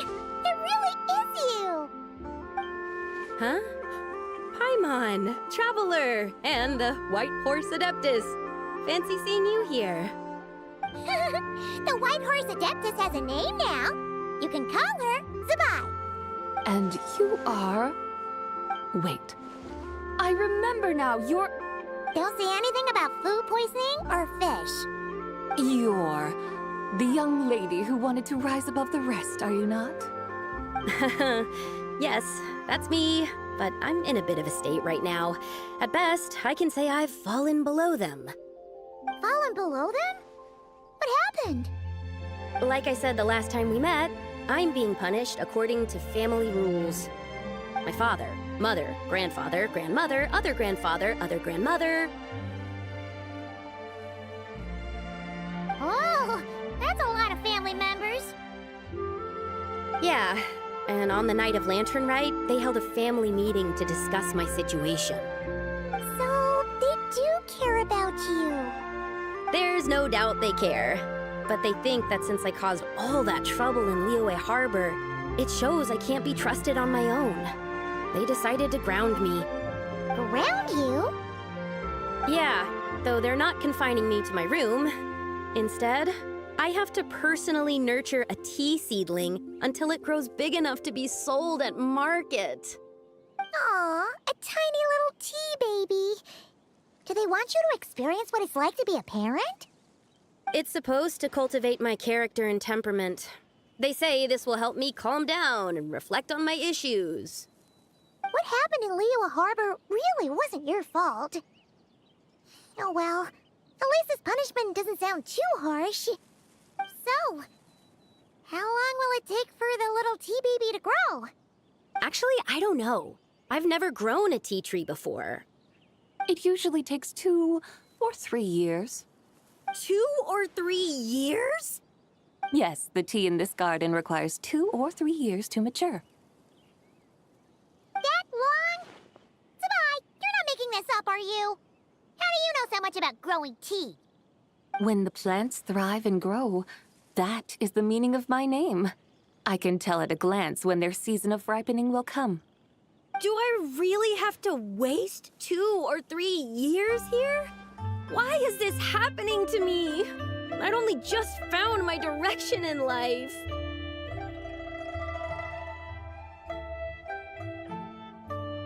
Yes, during the night of Lantern Rite, I heard many people reciting poems from long gone in praise of the moon. In that moment, I suddenly felt a great sense of pride. I mean, I helped excavate cultural artifacts from long gone, so I contributed to the revival of these poems too, right? So I decided to stay with the archaeological team. I want to unearth even more history. I see. And are you sure that's what you want to do? If you don't achieve anything significant in the years to come, will you still enjoy it? Yes, because archaeology gives me that boom shakalaka feeling. Wait, did Xiangling teach you that? That's right. I was asking her for advice. She said that if something gives you that boom shakalaka feeling, then it has to be worth pursuing. I immediately thought about how, when I'm excavating in the ruins, I always feel like there's a ghost standing beside me, and not in a spooky way. It feels like my great-great-great-great-great-grandmother patting me on the shoulder and saying, "Keep going. You're about to rediscover some grand ancestral knowledge."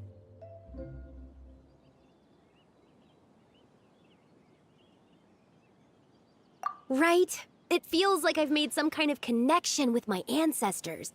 Isn't that amazing? Since you've made up your mind, you should give it your all. And I'd love to, but I'm still grounded. Run away, summon up a little boom shakalaka, and leave the tea garden behind. Flee this village. That might be going a bit far. You don't want to lead others astray, Zabai. Yeah! Tell them about your great-great-great-great-great-grandmother. She must be the most super-duper ancestor to have ever risen above the rest, right?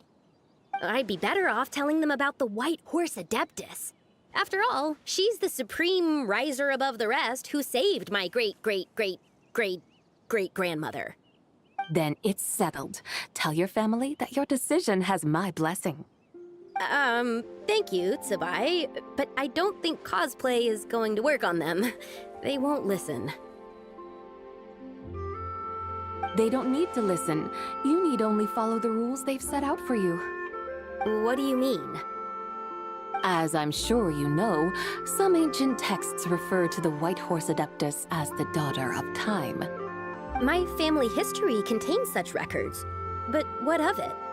If the White Horse Adeptus were to manipulate time to make your tea seedling grow overnight, then you'd be free, correct? Is that how it works? If the White Horse Adeptus were to really get involved, my grandfather would let me leave right away. But who really believes that she'd show up and help? It's not as if you have any other options. Why not try calling out for help? It won't cost you any more. Guess I might as well. I've got no better ideas anyway. White Horse Adeptus, if you can hear me, please save me from my predicament!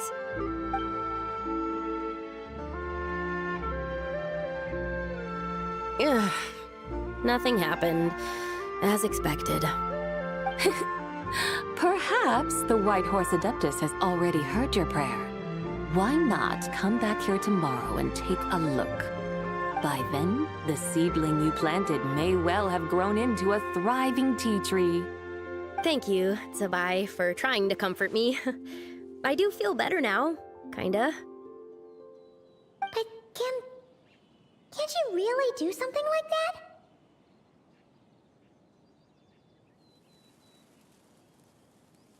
Oh, it's getting late. Why don't you all stay at my house tonight? My family may be strict with me, but they're always welcoming to guests. That sounds great! Let's get some sleep and then come back here tomorrow to see if our tea baby has grown.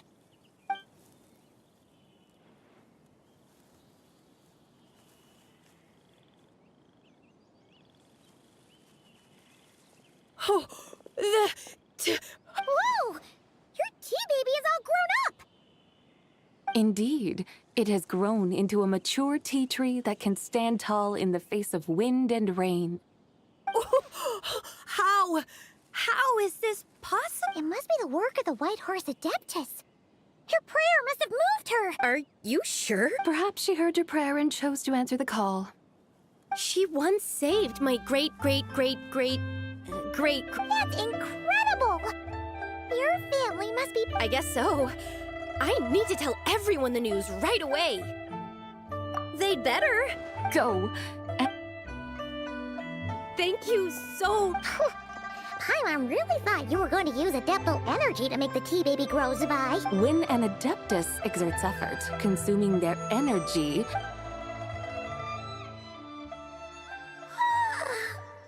Alright.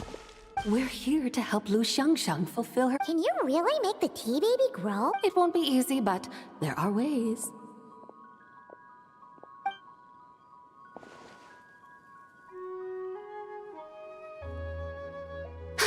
There! Hey! You just transplanted a tea tree from over there! So, there's a mature tea tree. And am I not the White Horse Adeptus? Yeah! Is this tea tree that... You're... That would... Paimon thinks so too.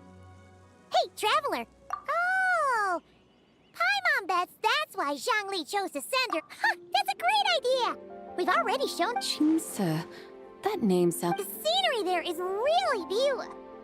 Pretty, too. I must say, I have been mightily impressed by the mountains and waters of Liyue. Alright, let's go.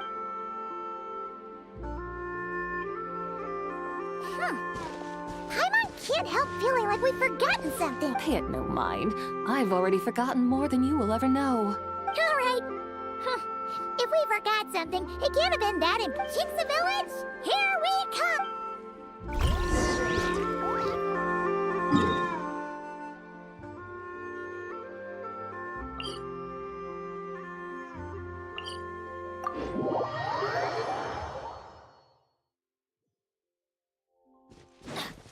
Adventure time!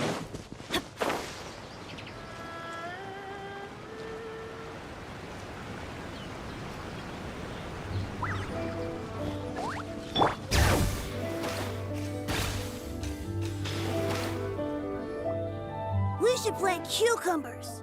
We should plant canolas. We should plant cucumbers. They're easy to sow. We should plant canolas. The flowers are pretty. What are you arguing about, little ones? We're deciding what to plant in our field once Lantern Rite is over. Yeah. Dad gave us a small plot of land to grow our own crops. He said we can keep all the more we get from selling them. We should plant cucumbers, right? Dad plants cucumbers every year. We should plant canolas. We can press the seeds for oil. It smells good and sells for a good price. Ah, an agricultural debate. This should be easy to sort out. Granny, are you a farmer? Could you tell us what to do? Granny? What did you just call me, you rapscallion? Oh no, her eyes are gonna turn red again. It's just... my granny smells really nice, and you smell nice too, so... Sorry. How about we call you Auntie instead? Auntie?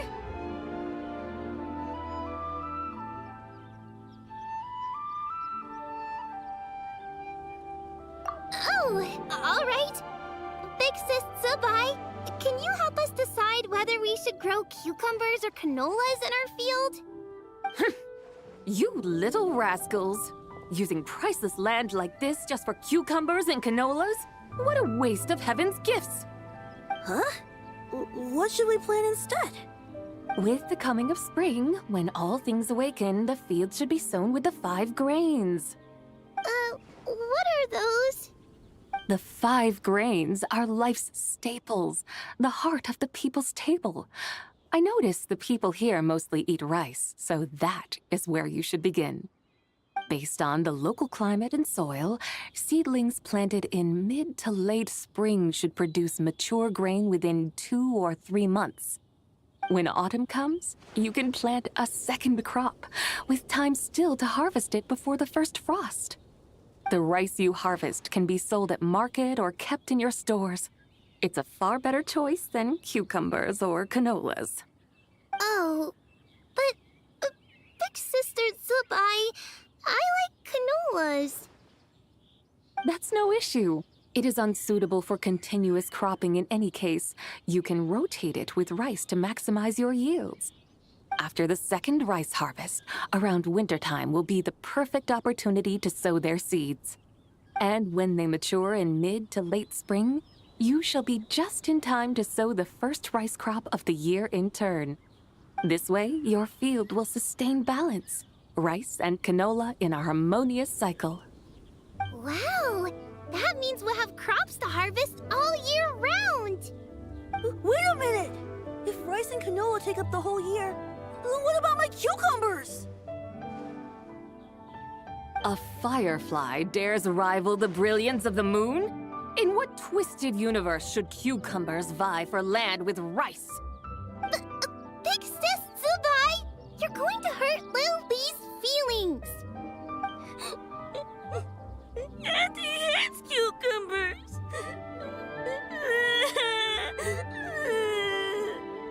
Stop crying this instant! I meant that cucumbers are simple enough to grow. There's no need to devote a whole field to them. Just find an empty corner of your yard, scatter some cucumber seeds in the earth, and before you know it, you'll have a thriving patch of vines. Cucumbers delight in sunlight and moisture, but they suffer in cold weather. If you wish to plant them this early in the year, you should make sure they're protected from frost. Wow. Is it really that simple? Let's hurry home and get started right away! Are you really in that much of a rush? Well, thanks, Big Sis Tsubai, who's fierce but really good at farming. We gotta go! Thanks, Big Sis Tsubai! See you around!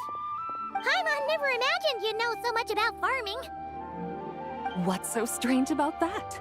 The people of Long Gone called me the god of soil and grain. Are the fields not made of soil? Is rice not one of the 5 grains? Huh.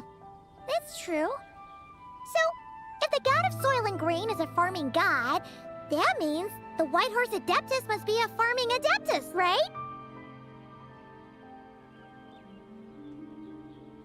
Of course, the god of farming is down to earth. Mind your tongue, impertinent child. How dare you diminish the lofty bearing of an adeptus? Hey! You're the one who said the god of soil and grain is all about farming. Enough! It's time for us to take to the skies once more. Join me now. Witness the majesty of mountain, water, and field, and broaden your horizons.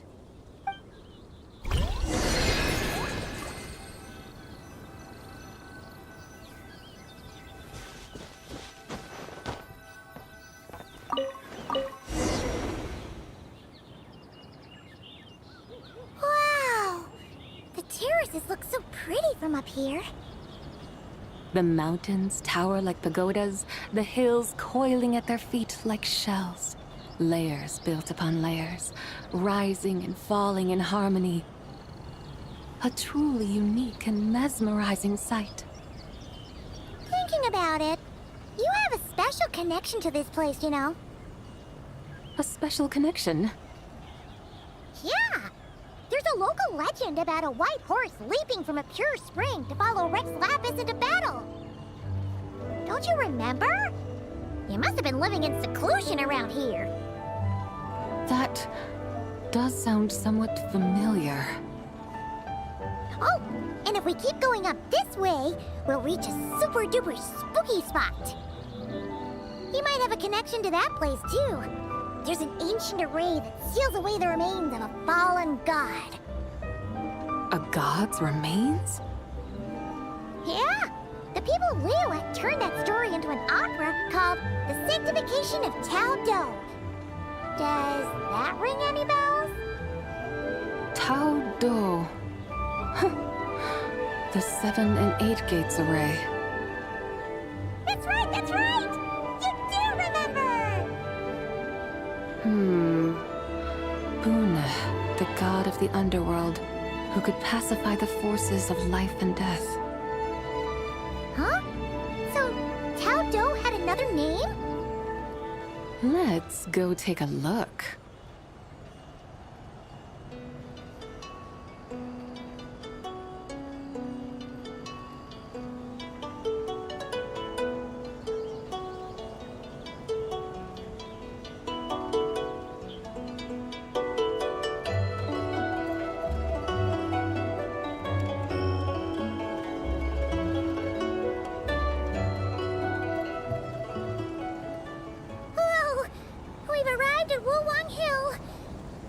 atmosphere just turned spooky.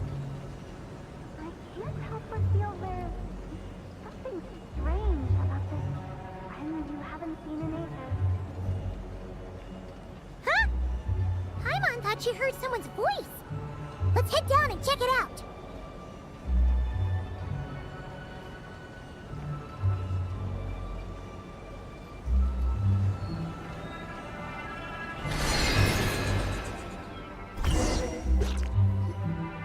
I can't help but feel there's something strange about this friend you haven't seen in ages.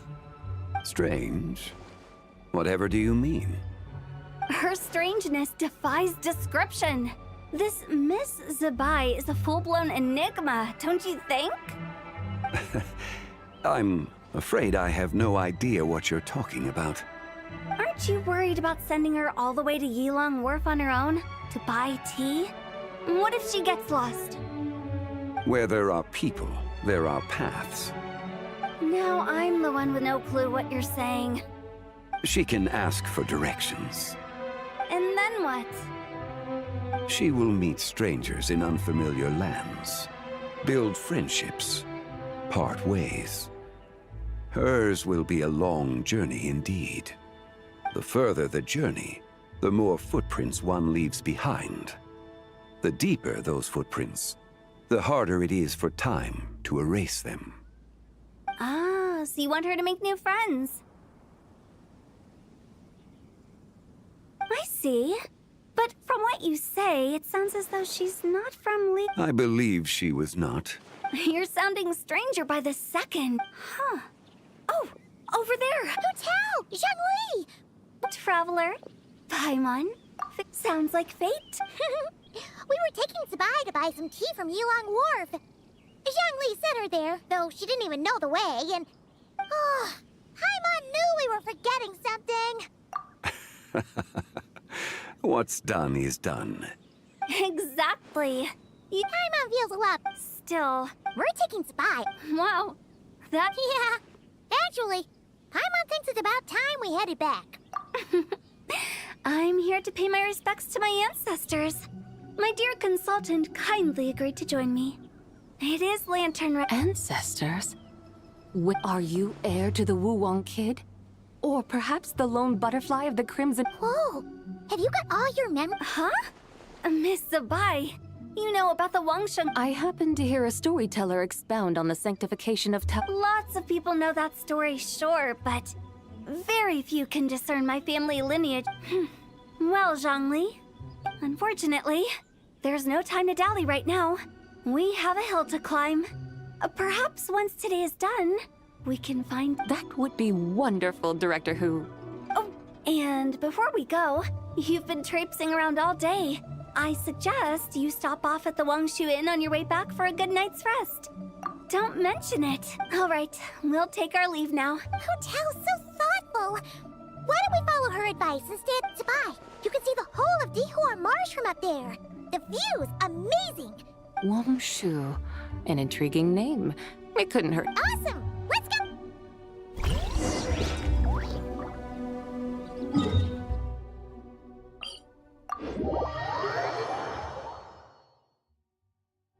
Off we go!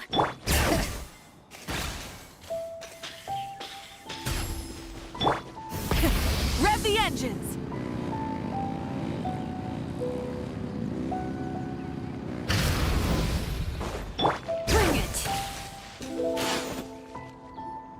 Is that towering structure Wangshu Inn? Sure is. We can take the lift up from over there. Always walking the path long trodden. Does retracing others' footsteps not tire you? Come on, get in. We'll fly to the top.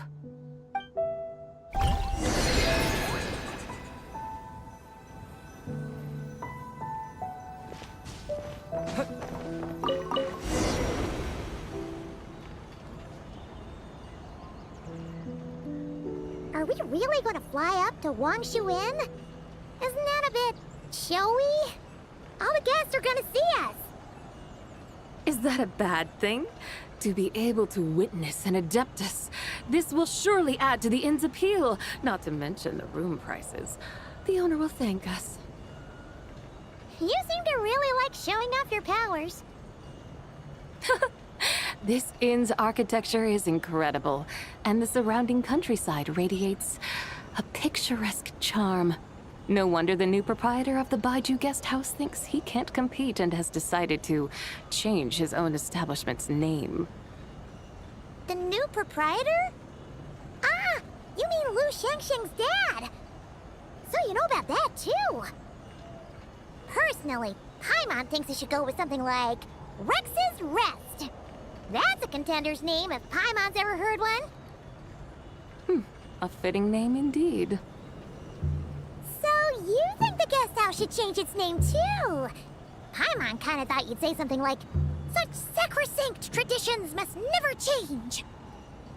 Time flows ever onward. Why should the rules of yesterday be carried forward into the world of tomorrow? The people of today should determine what is to be kept. Huh. You're not as old-fashioned and stuffy as Paimon thought. The years ebb and flow, seas recede to reveal fields. In the vastness of time, I am but a wild horse in a boundless sea of dust. Even Rex Lapis, having waded through the waters of the river of time, is not quite the same as before. Zhongli? What was he like before? That is another story for another time.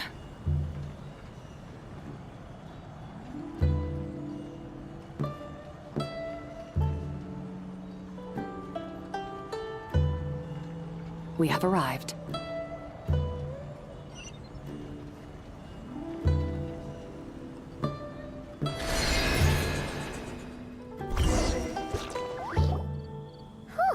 This is the first time Paimon's ever flown up to Wangshu Inn on a chariot. Everything's so different when you're up high. Wangshu. Like moon lanterns and shell lanterns. Might it all be a coincidence? What's a coincidence? Do you not know what Wangshu means?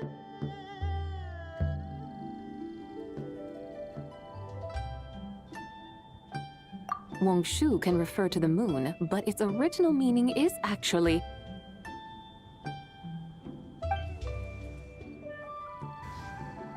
the goddess who rides the bright moon's chariot. And you must be the conqueror of demons. Xiao! Paimon was wondering if we'd disturbed you by flying down from the sky. Not at all.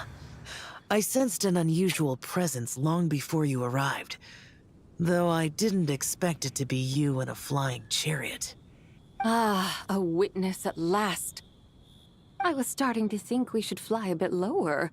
'Twould be awfully dull if no one ends up marveling at my lofty bearing. No need. This is already showy enough. I'm not one to do good from the shadows, as Rex Lapis is wont to do. Then you must be...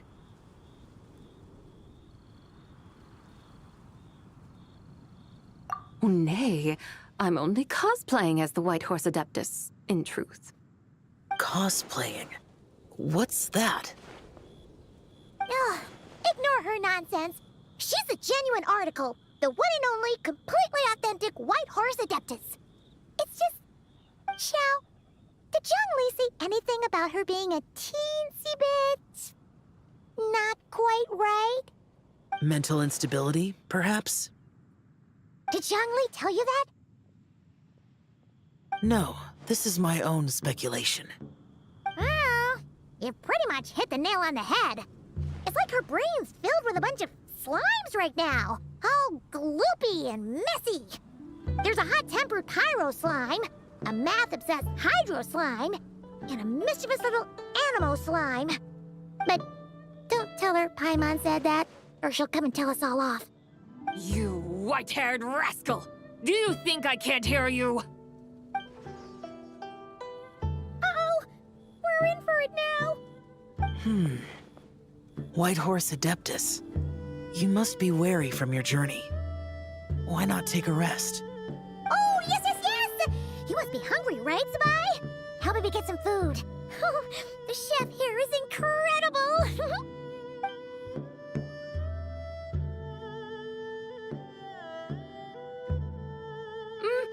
It's so hot!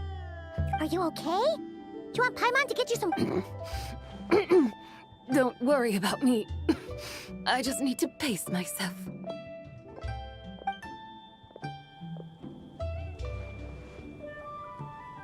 So, regarding your friend and her condition, does even the Lord of Geo have no solution? Zhangli said we should wait and she'll get better on her own. But who knows how long that's gonna take. Is that why her personalities change so easily? Paimon thinks that has something to do with her 3 deadly selves. Zhangli told us that the deadly selves are impure, affecting living things that get too close. The White Horse Adeptus's remnant spirit was attached to the deadly selves for a long time. It makes sense that her temperament and memories would have been influenced by them. But Paimon still doesn't really understand what the 3 deadly selves actually are. Paimon, as you do not practice self-cultivation, I cannot help you fully understand. But you can think of them simply as emotions and desires. The act of severing the 3 deadly selves is a means of exercising wicked desires and cultivating one's true self. I believe other nations have similar practices. In Sumeru, it is known as shattering Atmagraha. Oh, so it's about emotions, desires, and attachments, that sort of thing. It includes those. I wonder, does she still remember what happened in the past? Some of it, but right now, it's like she was suddenly awakened. Like she's still half dreaming. The half that's still dreaming might remember things, but the half that's awake doesn't quite get it. Conqueror of demons, are you looking to learn about Rex Lapis's past from me? You are an old friend of his, so please, call me by my name. But Conqueror of Demons sounds so much more imposing. In days of yore, he was the Lord of Geo, Heaven's Star. Huh? You said the same thing the day you came back. But what does it mean? I'm afraid I can't remember. Hey, did you really forget? Or are you just pretending so you don't have to tell? Why not ask Rex Lapis himself? Whether I've forgotten might be up for debate, but I am certain he remembers. He must have his reasons for not raising the past, and you likely have similar concerns. I shouldn't have asked. An answer that suits your style, General Olatus. Now that we're on the subject, though, I suddenly remembered something. Which is? In the distant past, there was a feast, which I attended. I faintly recall the Lord of Geo also being present that day. Oh! And then? What happened? Among the dishes served, there was one that could be found in every household throughout Langan at the start of spring. A dish called Flavor of Spring. I suddenly remembered the recipe for this dish. Is that it? Yes! Since it's Lantern Right here in Liyue, why don't I make some for you to try? That sounds good.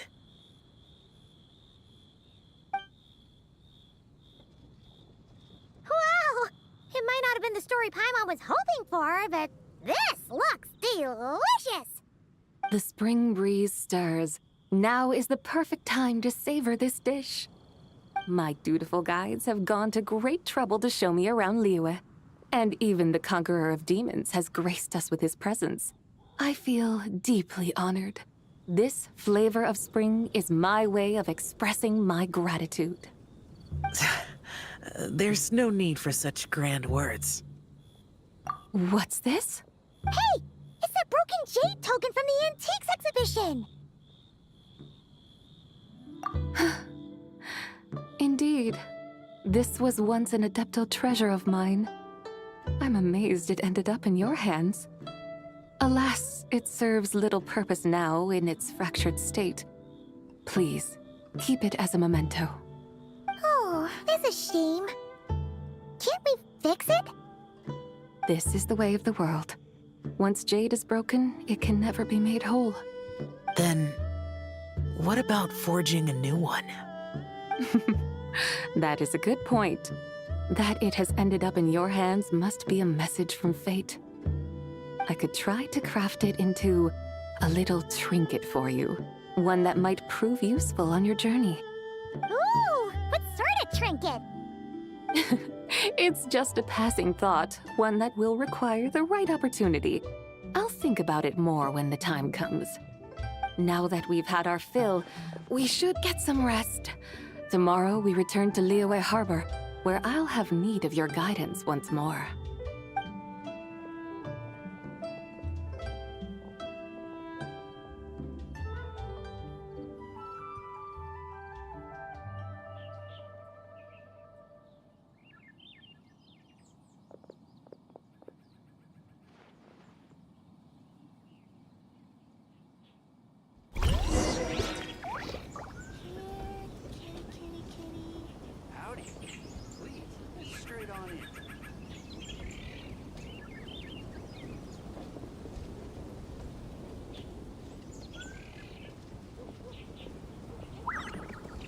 Oh, ow!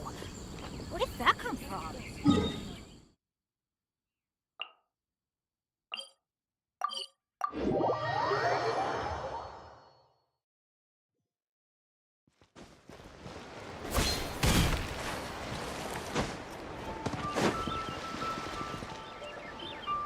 Chi-Chi, the lantern ride is almost over.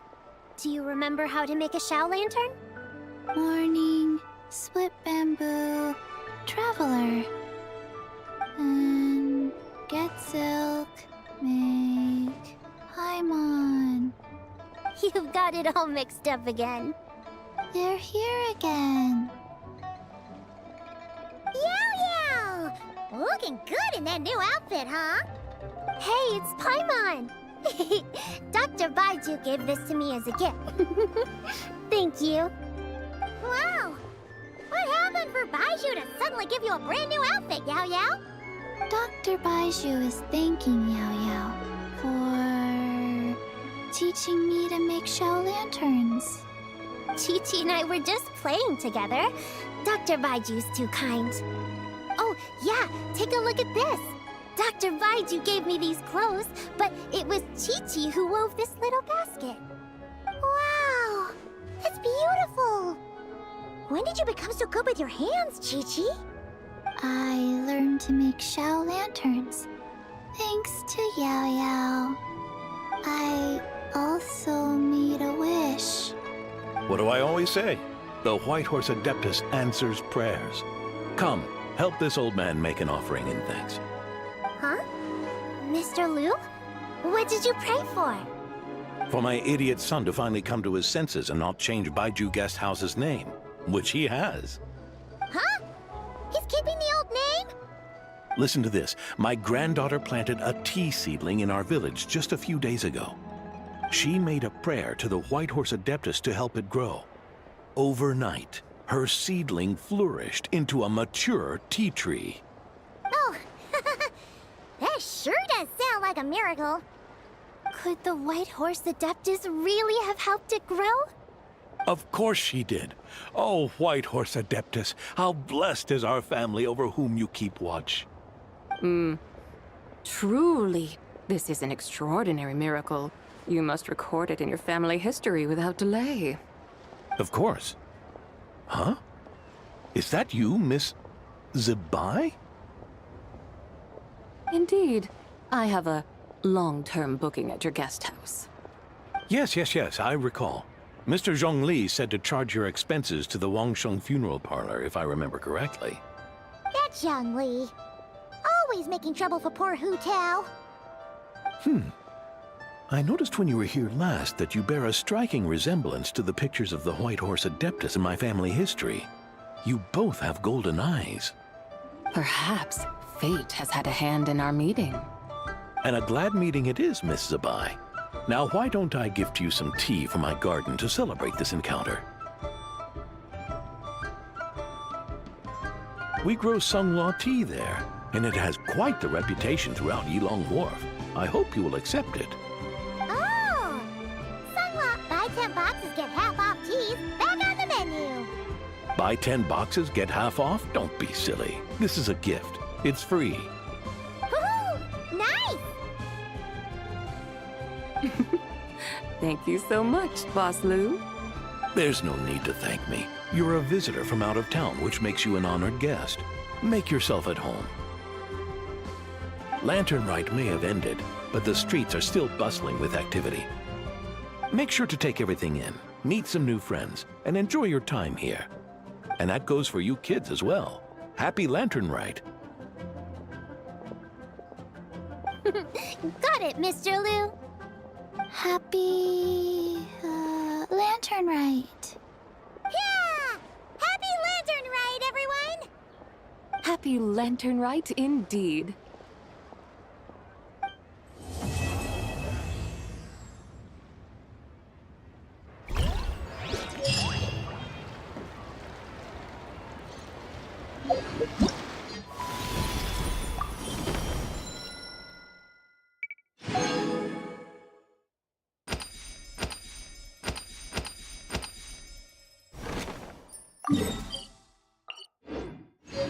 Benny's Adventure Chain?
Some bamboo today to make a special...